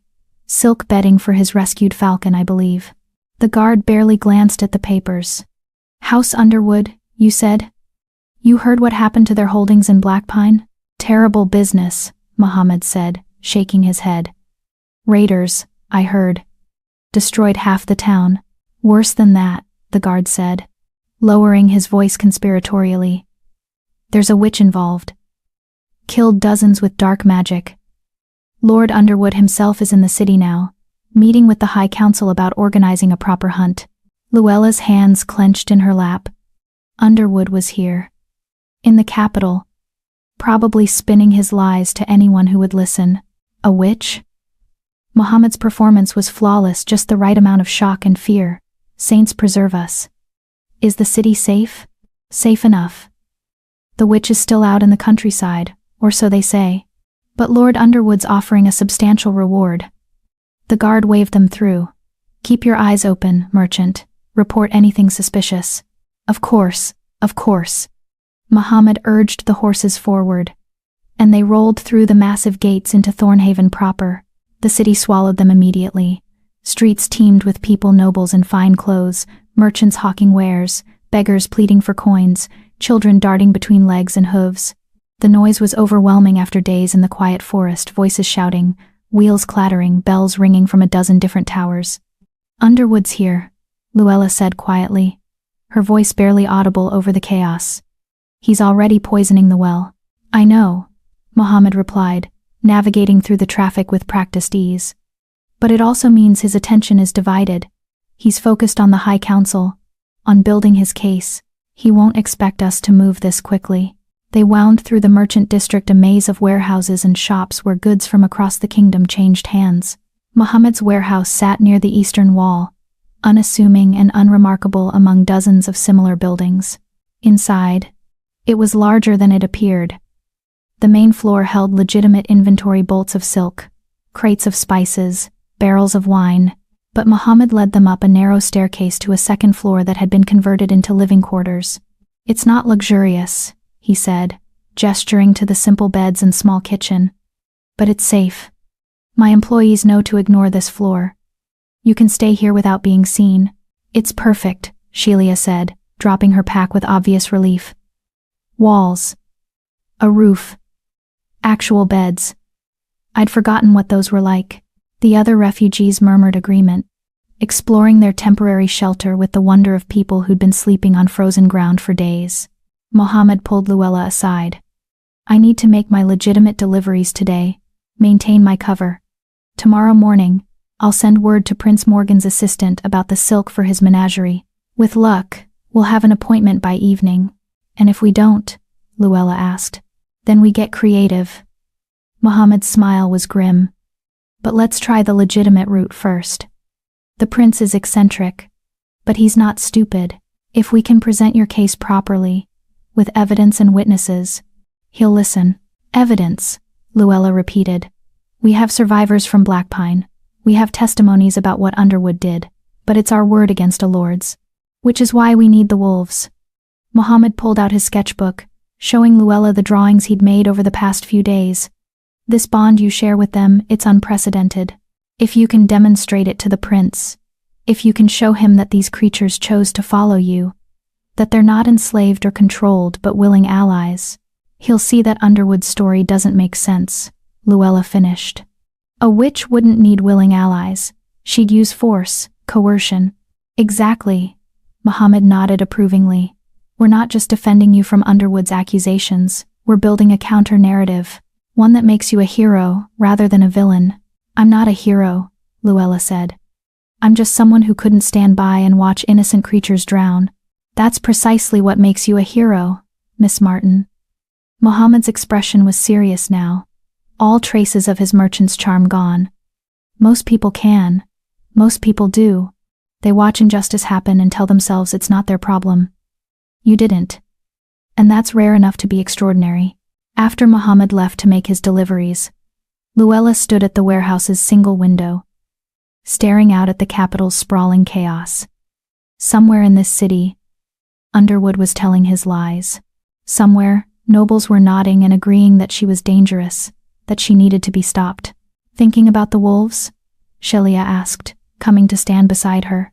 Thinking about everything, Luella admitted. A week ago, I was nobody. A poacher's daughter living in a shack at the edge of the world. Now I'm here, about to accuse one of the most powerful men in the kingdom of mass murder. Terrifying, isn't it? Shelia's voice was soft. But also, liberating? For the first time in my life, I'm doing something that matters. Not just surviving, but actually fighting for something. Luella glanced at her stepsister. Shelia's fine dress was long gone, replaced with practical traveling clothes. Her perfect blonde curls were tied back in a simple braid. She looked less like the pampered merchant's daughter and more like someone who'd discovered her own strength. You've changed, Luella observed. So have you. Shelia smiled. You're not hiding anymore, not making yourself small so people will ignore you. I was never good at hiding anyway, Luella said wryly. Crooked nose. Remember? That nose saved us, Shelia said. The guard at the gate was looking for a witch. A monster. He saw a plain girl with a broken nose and dismissed you completely. Luella touched the bump on her nose, the permanent reminder of Shelia's cruelty years ago. Funny how something that had caused her so much shame might have just saved their lives. I'm still sorry, Shelia said quietly. About the door. About everything. I know. Luella turned from the window. And you're proving it. That's what matters. The rest of the day passed in tense waiting. Tom kept watch at the window, looking for any sign they'd been followed. Annette organized their meager supplies, rationing what little food remained. The children played quietly, sensing the adults' tension even if they didn't fully understand it. As evening fell, Luella slipped out of the warehouse. Mohammed had given her directions to the abandoned estate where the wolves were hiding. It was risky, the streets were still crowded, and guards patrolled regularly, but she needed to see them, needed to know they were safe. The estate sat on the edge of the city's eastern quarter, surrounded by a high stone wall that had seen better days. Luella found a section where the stones had crumbled enough to climb over, and dropped down into an overgrown garden on the other side. The main house loomed ahead, its windows dark and empty. But Luella could sense them, the wolves, watching from the shadows. "It's me," she called softly. The Alpha King emerged from behind a collapsed fountain, and Luella's heart sang with relief. The great wolf crossed the garden in long strides and pressed against her, nearly knocking her over with the force of its greeting. "I missed you too," Luella laughed, burying her face in its fur. "I'm sorry I left. I'm sorry I—" The Alpha King silenced her with a gentle bump of its nose. Then it did something unexpected. It led her toward the house, looking back to make sure she followed. Inside, the other wolves had made themselves comfortable in what must have once been a grand ballroom. Moonlight streamed through broken windows, illuminating marble floors and the remains of elegant fixtures. The pack had arranged themselves in a loose circle, and in the center, puppies, Luella breathed. 3 of the female wolves had been pregnant. She'd known that, had seen the subtle changes in their bodies over the days of travel. But she hadn't expected this. 7 tiny wolf pups, barely a week old, nursed from their mothers or stumbled on uncertain legs across the marble floor. "Oh," Luella whispered, kneeling carefully so as not to startle them. "Oh, they're beautiful." The Alpha King watched her reaction with what might have been pride. These weren't just allies now. They were family. 3 generations bound together by survival and choice. One of the pups, braver or more curious than the others, wobbled toward Luella. It sniffed her hand with a nose smaller than her thumb, then made a tiny sound that was probably meant to be fierce but came out adorable instead. "Hello, little one," Luella murmured, gently stroking its downy fur. "Welcome to the world. I promise we're going to make it a better place for you." The Alpha King settled beside her, and together they watched the pups play and nurse and discover their new home. In that moment, surrounded by life and hope, Luella felt something settle in her chest. This was why she'd pulled them from the freezing water. Not for revenge against Underwood, not for justice, though that mattered too, but for this, for the future. For the next generation that deserved to grow up in a world where power didn't automatically mean cruelty, where the strong protected the weak instead of exploiting them. "Tomorrow," she told the Alpha King, "we go before the prince. We tell our story, and we pray he's the kind of man who values life over politics." The Alpha King huffed, not quite agreement, not quite skepticism, just acknowledgement that tomorrow would come, whether they were ready or not.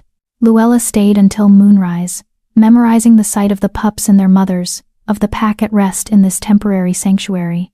Then she climbed back over the wall and made her way through darkened streets to the warehouse. Mohammed was waiting when she returned. "We have our appointment," he said without preamble. "Tomorrow afternoon, the prince will see us in his private menagerie." "That's good news," Luella said. "Yes and no." Mohammed's expression was troubled.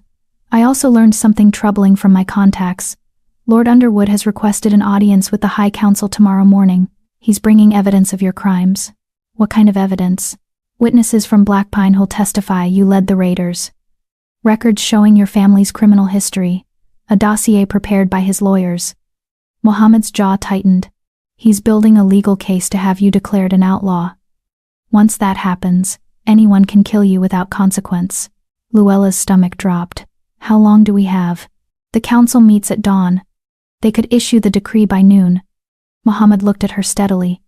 "Which means we need Prince Morgan to intervene before that happens. If the decree is issued first, even the prince can't easily overturn it without looking like he's defying the entire council. So everything depends on tomorrow afternoon," Luella said. "Everything," Mohammed confirmed. "No pressure." Luella laughed despite herself, a slightly hysterical sound that made Mohammed smile.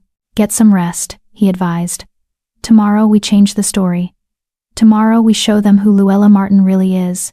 Luella nodded, but she knew sleep would be impossible.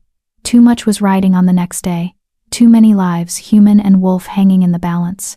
She lay in her borrowed bed, staring at the ceiling, and thought about the Alpha King, about the bond they'd forged in freezing water and fire and desperate flight, about the pups who deserved to grow up free, and about the plain girl with a crooked nose who'd somehow become the center of a war she'd never wanted to fight. Tomorrow would decide everything. Tomorrow, the story would finally be told. Chapter 7, The Prince's Menagerie. Dawn came too quickly and too slowly at the same time. Luella had managed perhaps 2 hours of fitful sleep, haunted by dreams of drowning wolves and burning villages. When Muhammad knocked on her door, she was already dressed, her father's knife secure at her belt. "The council convenes in an hour," he said grimly. "Underwood will present his case. By midday, you could be declared an outlaw. Then we'd better make our case count." Luella's voice was steadier than she felt. "Is everything ready?" "As ready as it can be." Muhammad handed her a package wrapped in fine paper. "Your costume for today. We need you looking respectable, like someone who could stand before a prince." Inside was a dress. Not elaborate or expensive, but well made and clean. Deep forest green with simple embroidery at the collar and cuffs.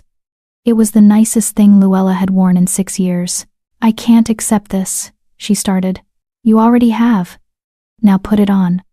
Muhammad's tone brooked no argument. "First impressions matter, Miss Martin.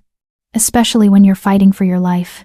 Sheila helped her dress, plaiting her hair into a neat braid, and even producing a small jar of salve to treat the worst of the cuts and bruises on Luella's face.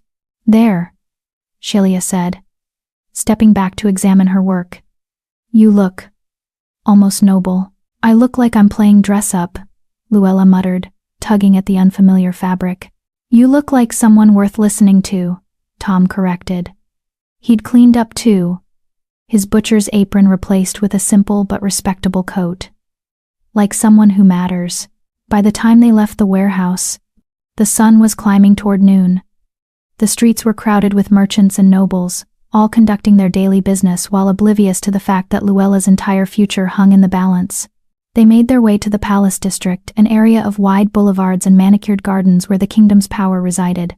The palace itself was a sprawling complex of white stone and glass, with towers that scraped the sky and walls that had stood for 500 years. Guards flanked every entrance, but Muhammad's credentials got them through without issue. He'd been here before, had established relationships with the staff. They nodded respectfully as he passed, leading Luella and a small delegation through marble corridors hung with priceless tapestries. "Prince Morgan's menagerie is on the eastern grounds," Muhammad explained quietly. "It's his sanctuary, the place he goes when court politics become too much. He's saved dozens of animals over the years. Hawks with broken wings, horses bound for slaughter, even a bear cub whose mother was killed by hunters." "He sounds like a good man," Luella said. "He's an idealist in a world of pragmatists," Muhammad replied. "Which makes him either the best person or the worst person to appeal to. I honestly don't know which." They emerged from the palace into an enclosed garden that seemed to exist in defiance of the season. Somehow, despite the winter cold, flowers still bloomed here. Trees bore fruit. Birds sang from branches that should have been bare. "Magic?" Luella whispered. "Money," Muhammad corrected. "Enough money to pay mages to maintain growth spells year-round. The prince believes his rescued animals deserve beauty." At the garden's heart stood a series of elaborate enclosures, each one designed to mimic a natural habitat. Luella saw hawks in an aviary that stretched 3 stories high, deer grazing in a meadow that shouldn't exist within city walls, and in the largest enclosure, a magnificent black bear lounging in artificial sunlight. "He's early," Muhammad muttered. A figure stood by the bear's enclosure, his back to them. He was tall and lean, dressed in fine but practical clothes that suggested someone who valued function over fashion. His hair was dark, tied back in a simple queue, and when he turned, Luella's breath caught. Prince Morgan was younger than she'd expected, maybe 30, with angular features and eyes that held more weariness than any 30-year-old should possess. But what struck her most was the way he looked at the bear. Not with the detached curiosity of a collector, but with genuine affection. "Muhammad," the prince said, his voice carrying the refined accent of court but warmed by genuine pleasure. "You're punctual as always, Your Highness." Muhammad bowed deeply. "I've brought the silk bedding you requested, along with a young woman who's been accused of burning down a village, consorting with demons, and practicing dark magic." Prince Morgan's gaze shifted to Luella. "Yes, I know. Lord Underwood spent 3 hours this morning explaining in excruciating detail why you should be hunted down and executed." Luella's heart sank. They were too late. Underwood had already, Which is precisely why I agreed to see you, the prince continued. Underwood is many things, but subtle isn't one of them. When a man spends 3 hours insisting someone is evil, I generally assume he's trying very hard to hide his own sins. Hope flickered back to life in Luella's chest. Your Highness, she said, dropping into a curtsy that Shelia had hastily taught her that morning. Thank you for seeing us. Don't thank me yet. Prince Morgan gestured to a nearby bench. Sit. Tell me your story. The real story, not the propaganda Underwood is spreading. So Luella told him everything, the wolves drowning in Blackpine Lake, her decision to save them, Underwood's role in setting the trap, the raiders who burned the village on his orders, the flight through the thornwood, all of it. Prince Morgan listened without interrupting, his expression impossible to read. When she finished, silence stretched between them. A remarkable tale, he said finally. But tales are just words. Underwood has words too. He has witnesses who will swear you led the raiders. He has documentation of your family's criminal history. He has a very compelling narrative about a bitter young woman seeking revenge. It's all lies, Luella said desperately. He's covering up his own crimes. I know. The prince's interruption was gentle but firm. I know. Underwood is lying. I've known for years that he's been embezzling from his tax collections. I've known he's cruel and petty and willing to hurt innocents to protect his interests. Then why? Shelia started. Because knowing and proving are different things. Prince Morgan's weariness was more apparent now. I'm the youngest prince. 4th in line for the throne. I have some influence, yes, but not enough to directly challenge a powerful lord without ironclad evidence. We have survivors, Tom said. People who saw. People whose word Underwood will discredit. He's a lord. They're commoners. The High Council will believe him over them. The prince stood and paced to the bear's enclosure. Unless we have something Underwood can't explain away. Something that breaks his narrative so completely that even the council has to listen. The wolves, Luella said quietly. Prince Morgan turned, and for the first time, she saw real interest in his eyes. Yes. Muhammad's letters mentioned you'd formed some kind of bond with them, that they chose to follow you. Is that true? It's true, Luella confirmed. They saved my life. Multiple times. Not because I control them, but because she searched for the right word, recognize each other. They understand what I am. I understand what they are. Can you prove it? The prince's intensity was startling. Can you demonstrate this bond in a way that's undeniable? Yes, Luella said, more confidently than she felt. But they're not here. They're at an abandoned estate on the eastern edge of the city. Then we bring them here. Prince Morgan's decision was immediate. To the menagerie. Today. Now. Your Highness, Muhammad said carefully. Bringing 20 wolves into the palace grounds might cause concern. Let it. Prince Morgan's smile was sharp. I'm calling an emergency session of the High Council for this evening. Every lord, every advisor, everyone who listened to Underwood's lies this morning. They'll convene here, in my menagerie, to witness Miss Martin's demonstration. And if it goes wrong, Luella asked, if the wolves are frightened by the crowd, if something startles them and they attack, then Underwood wins, and we all die looking foolish. The prince's expression softened. But I don't think that's what will happen. Muhammad's sketches show a genuine bond. Your story rings true in a way Underwood's doesn't. And, he glanced at his rescued animals, I've spent my entire life learning to read creatures who can't speak for themselves. I believe them more than I believe politicians. Over the next hour, preparations were made with startling efficiency. Prince Morgan sent runners to every member of the High Council with mandatory summons. Muhammad dispatched trusted servants to retrieve the wolves from the abandoned estate. Palace guards were positioned around the menagerie not to threaten, the prince insisted, but to prevent panic if the demonstration went poorly. We're really doing this, Shelia murmured, watching servants construct a viewing area for the nobles. We're going to parade wolves in front of the most powerful people in the kingdom. We're going to show them the truth, Luella corrected, but her palms were sweating. Everything depended on the Alpha King, on the bond they'd formed in freezing water and desperate flight. If the wolf didn't respond to her in front of the council, if it seemed wild or dangerous or controlled, Underwood would use it as proof of witchcraft. But if it worked, If the Alpha King showed the council what true partnership looked like, they might have a chance. The sun was beginning its descent toward the horizon when Muhammad returned with the wolves.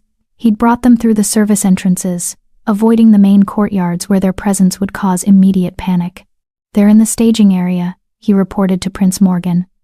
"And Your Highness, there's something you should know. 3 of the females have given birth. There are pups."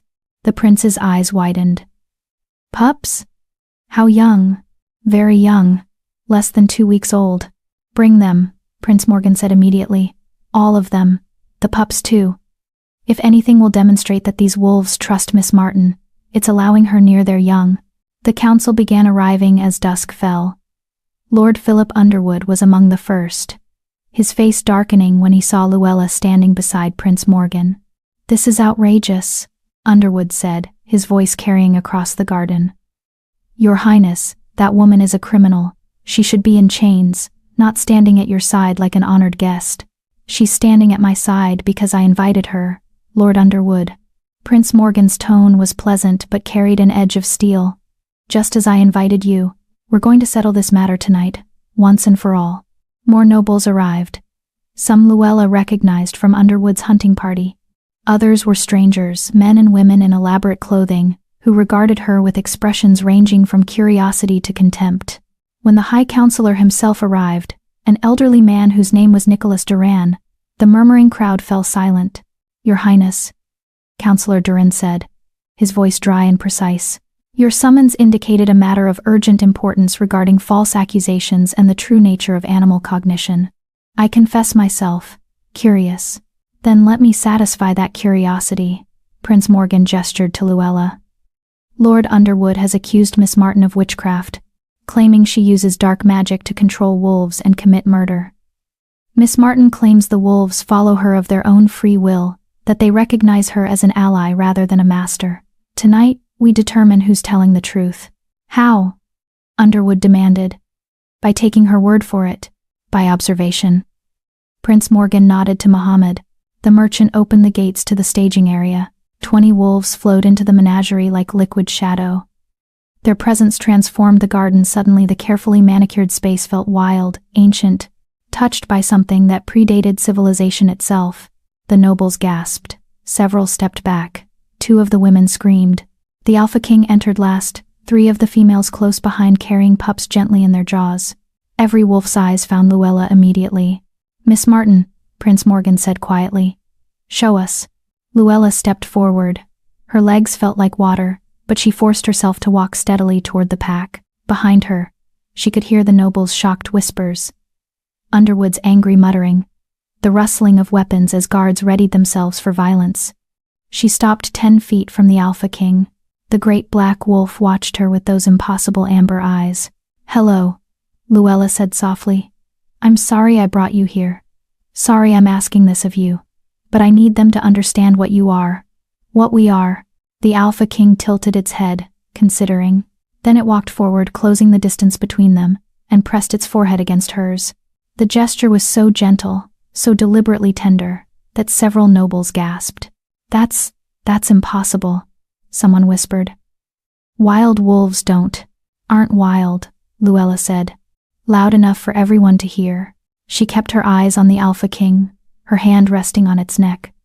"They're free. There's a difference. Wild implies no choice, no thought, just instinct. These wolves choose. They think, they understand." She knelt, and the Alpha King knelt with her. "If I controlled them," Luella continued, "they'd have no will of their own.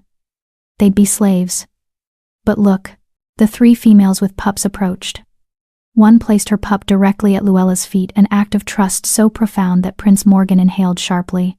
"Wolves don't let strangers near their young," the prince said. Not unless they trust completely," Luella finished. She picked up the pup with infinite care. It squirmed in her hands, making tiny sounds, utterly unafraid. "This isn't control. This is family."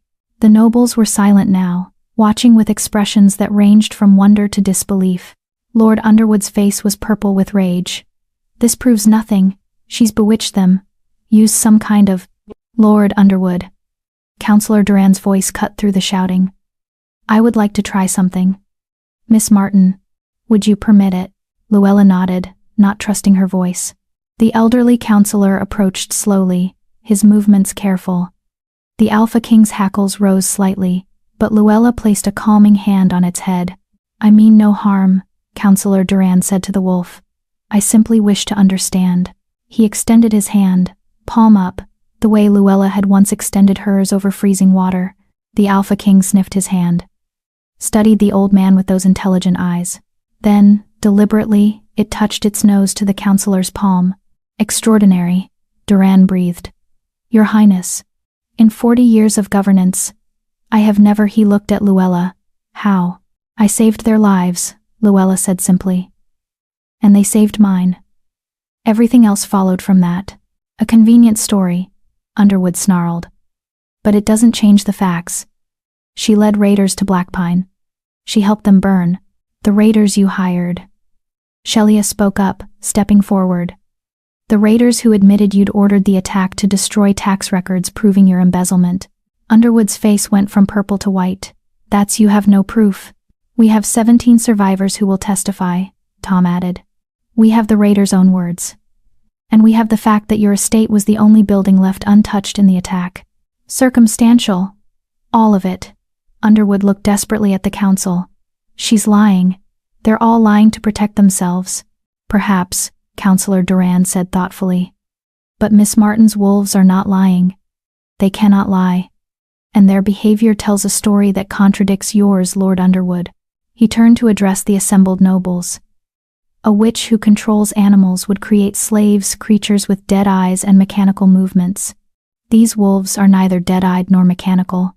They are alert, intelligent, and acting of their own free will. Furthermore, Prince Morgan added, Lord Underwood claimed Miss Martin murdered dozens in Blackpine. Yet here she stands, having traveled for days with refugees and wolves, and not a single additional death has occurred. If she were truly the murderous witch Underwood describes, wouldn't there be bodies? The tide was turning. Luella could see it in the nobles' faces, in the way they looked at Underwood with new suspicion. I move, Counselor Duran said formally, that all charges against Luella Martin be dismissed, pending a full investigation into Lord Underwood's role in the Blackpine incident. Seconded, another counselor said immediately. All in favor? A forest of hands rose. Opposed? Only Underwood's hand went up. The motion carries. Counselor Duran turned to Underwood. Lord Underwood, you are hereby ordered to surrender all financial records pertaining to Blackpine for immediate audit. You will remain in the capital pending the results of said audit. Any attempt to flee will be considered an admission of guilt. Underwood's mouth opened and closed. For a moment, he looked like a fish drowning in air. Then his hand dropped to his sword. If you won't listen to reason, he said, his voice shaking with rage, then I'll settle this the old way. Trial by combat. I challenge Miss Martin to. The Alpha King snarled. It wasn't a warning snarl, it was a promise. The sound carried centuries of predator instinct, of pack law, of nature's own form of justice. Underwood stumbled backward, his sword half drawn, his face stark with fear. On second thought, he whispered, I accept the council's judgment. Wise choice, Prince Morgan said dryly. As guards escorted a trembling Underwood away, the nobles began to disperse, their conversations a buzz of speculation and scandal. This would be the talk of the capital for months, but Luella barely heard them. She was surrounded by wolves, by the pack that had chosen her and kept choosing her. The pups were being returned to their mothers. The Alpha King stood at her side, solid and warm and real. Miss Martin. Prince Morgan approached, and this time his smile was genuine. It seems you've accomplished the impossible. You've made the High Council side with a commoner against a lord. I just told the truth, Luella said. The wolves did the rest. The wolves? Prince Morgan repeated, looking at the pack with undisguised wonder. What will you do now? You're free, vindicated. You could stay in the capital. Accept a position in my menagerie. Help me understand these incredible creatures. No, Luella said gently. Thank you, Your Highness. But that's not what they need. What we need. She looked at the Alpha King. We're going back to the forest. Back to where we belong. far from lords and politics and people who see animals as tools instead of partners. I understand, the prince said quietly. And perhaps that's best. The world has much to learn before it's ready for what you've proven tonight. Mohammed approached with Shelia and the other refugees. What about them? He asked. What about the people who followed you here? Luella looked at her unlikely family, the stepsister who'd become a friend, the butcher who'd thrown a cleaver to buy her time, the mothers who'd trusted her with their children, the people who'd believed in her when no one else would. That's up to them, she said. Anyone who wants to come with us is welcome. Anyone who wants to stay and rebuild Blackpine. I'm sure Prince Morgan can arrange assistance. I've already made arrangements, the prince confirmed. Funds for reconstruction. Proper oversight to prevent future Underwoods. Blackpine will rise again, but it won't be the same, Annette said quietly. Too much has been lost. Then we build something new, Tom said. Something better. Shelia stepped forward. I want to come with you. Into the forest. With the wolves. Luella blinked. Shelia,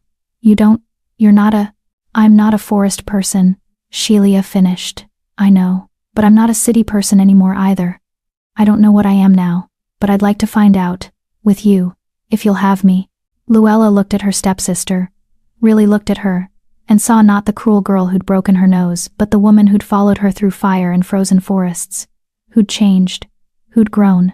I'd like that, Luella said. One by one, the others made their choices. Some would stay, help rebuild Blackpine under Prince Morgan's protection. Others, Tom, Brooke, 2 of the families would come into the forest, start fresh somewhere new. As the moon rose over the capital, Luella and her chosen family prepared to leave. The wolves were eager to go, sensing the wild lands beyond the city walls. One last thing, Prince Morgan said, pressing a leather pouch into Luella's hands. Supplies, money, consider it a royal gift. We can't accept. You saved 20 wolves from drowning, the prince said. You exposed corruption. You gave the High Council no choice but to do the right thing.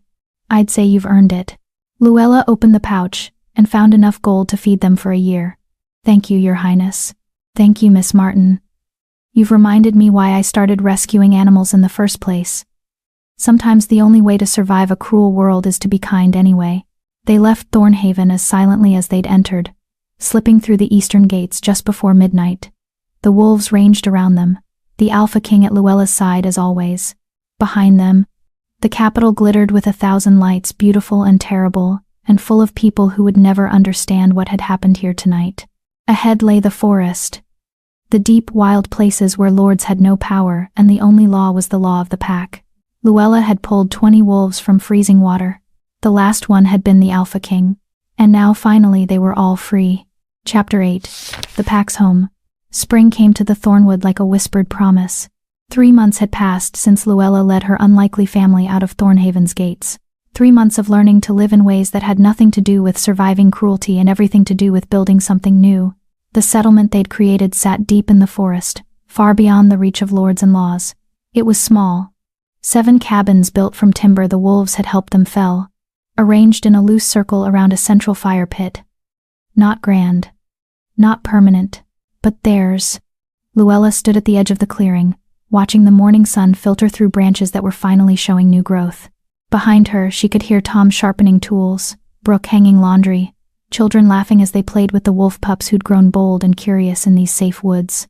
The Alpha King approached silently, as it always did, and pressed against her side. The gesture had become ritual, a morning greeting that said, I see you, I choose you without words. Good morning, Luella murmured, running her fingers through fur that had thickened with the better food and safety of these past months. Did you sleep well?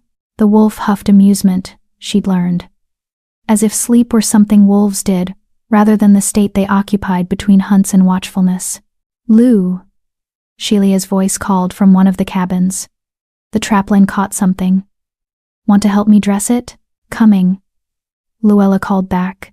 The Alpha King followed her across the clearing, where Shelia waited with a fat rabbit and a knowing smile. Her stepsister had transformed in the forest, her soft hands had grown calloused, her pale skin had tanned and freckled, and she moved with a confidence that city life had never given her. You're getting good at this, Luella said, examining Shelia's neat work on the trapline. I had a good teacher. Shelia began preparing the rabbit with quick, efficient movements. Though I have to admit, I never thought I'd be grateful for all those etiquette lessons Mother made me take. Turns out, dressing a rabbit requires the same precision as arranging flowers.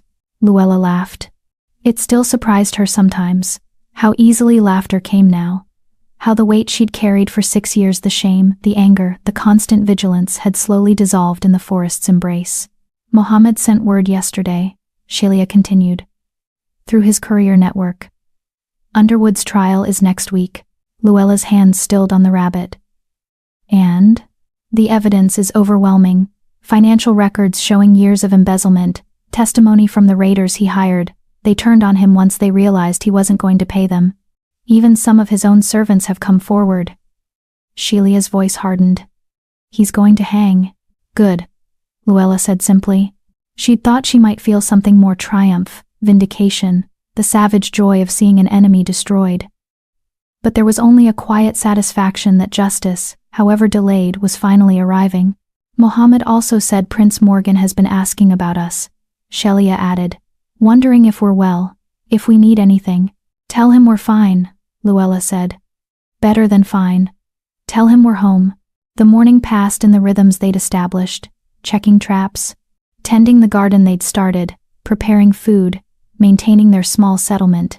The wolves ranged through the surrounding forest, hunting their own prey but always returning to the clearing by nightfall. It was a life that would have seemed impossible 6 months ago. A life where humans and wolves lived not as master and servant, not as enemies, but as neighbors who'd chosen to share space and resources. Around midday, one of the scout wolves returned with news. Luella had learned to read their body language well enough to understand the basics. There were strangers approaching from the south. Humans. Not threatening, but present. Company, Luella announced to the others. Tom, Brooke, stay alert but don't show weapons unless I signal. They gathered near the fire pit, the wolves forming a loose perimeter. Luella positioned herself at the clearing's edge, the Alpha King at her side, and waited. 3 figures emerged from the trees. Refugees, by the look of them thin, tired, carrying everything they owned in packs that sagged with meager possessions. A man, a woman, and a boy who couldn't have been more than 12. The man stopped when he saw the wolves, his hand instinctively moving to protect his family. It's all right, Luella called out. They won't hurt you. Not unless you mean harm. We heard stories, the woman said, her voice hoarse. About a place in the deep forest where people lived with wolves, where there was no lord, no taxes. No, her voice broke. No cruelty. We didn't believe it, the man added. Thought it was just a fairy tale. But we had nowhere else to go. Our village lord Cantrell increased the taxes again. We couldn't pay. They took our farm. Said we could work it as tenants, but tenants are just slaves with different names, Luella finished.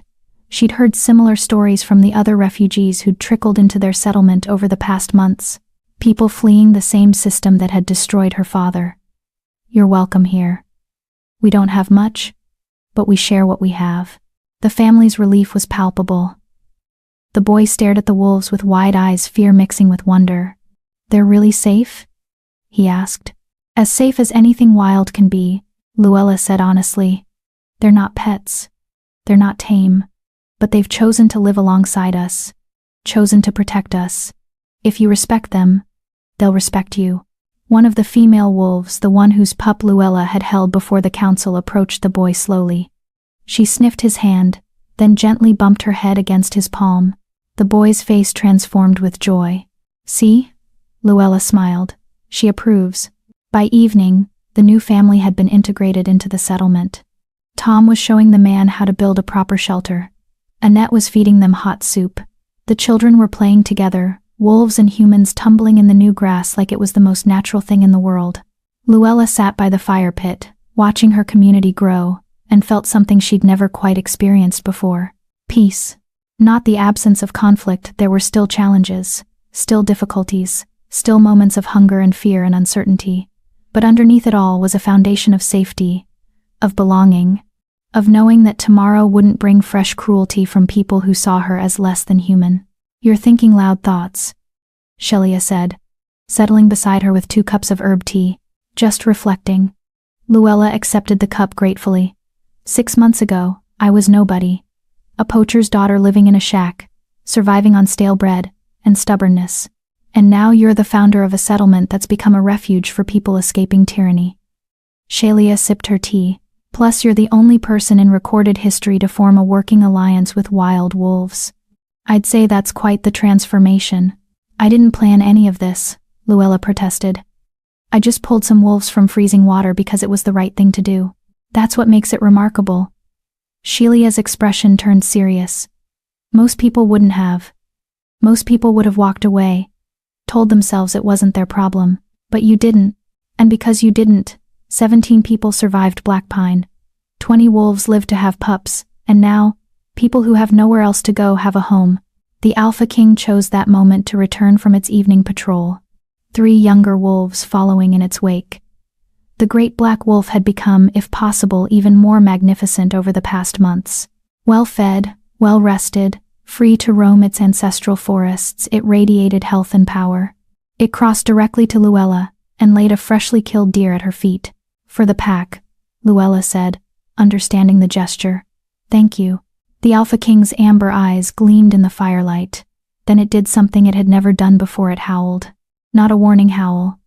Not a hunting call. Something else entirely. One by one, the other wolves joined in. 20 voices, no. More now, the pups adding their own tentative sounds, creating a harmony that made Luella's skin prickle with something beyond words. What are they saying? The new boy asked, his eyes wide.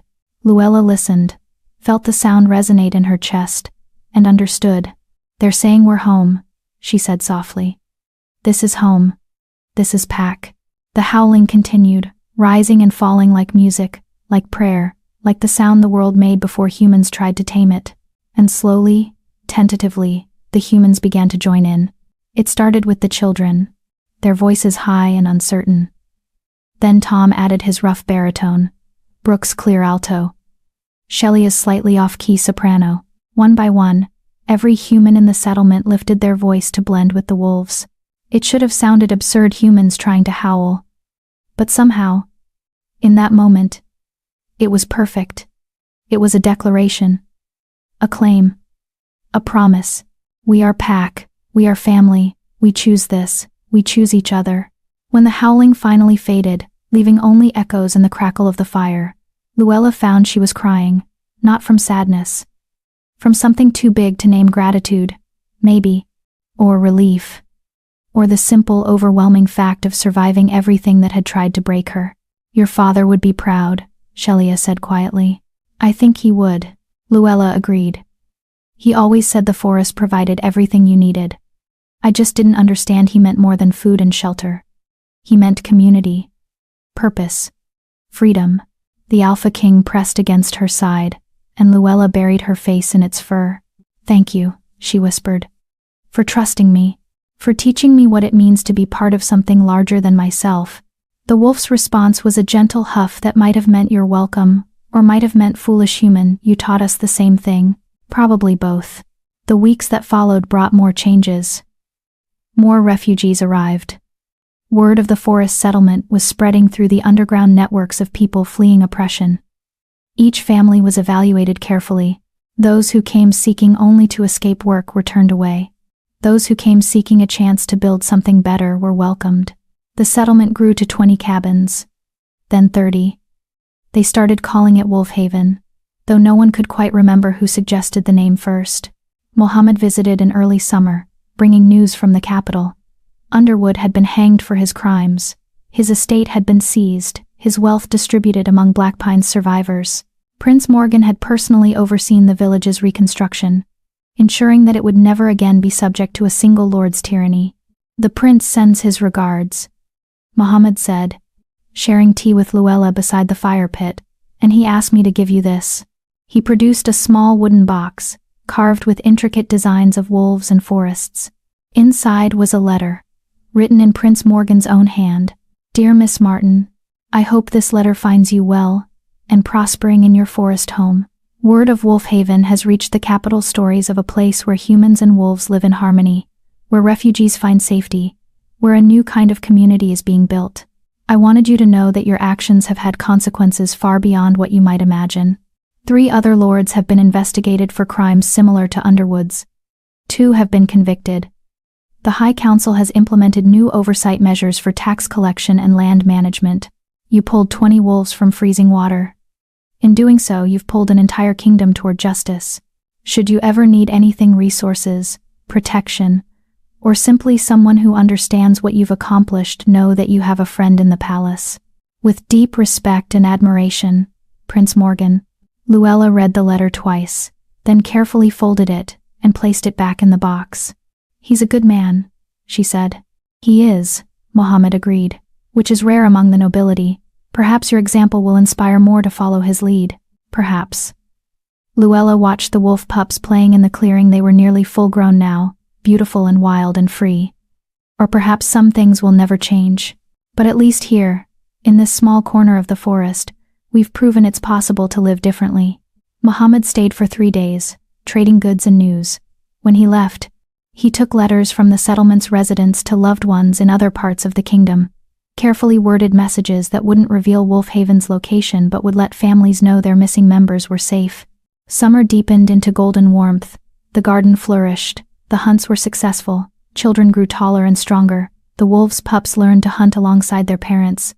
And Luella, the plain girl with the crooked nose who'd once survived on stale bread and stubbornness, found herself leading a community that had chosen her not because she was beautiful or powerful or noble, but because she'd done one simple thing. She'd seen creatures drowning and refused to walk away. On the first anniversary of pulling the wolves from Black Pine Lake, Luella stood at the edge of the frozen water where it had all begun. The lake looked different in summer, peaceful, its surface reflecting clouds and trees instead of broken ice and desperate struggle. The Alpha King stood beside her, as it always did. A year of partnership had only deepened their bond. They moved together now with the ease of long practice, understanding each other's moods and needs without words. Do you remember?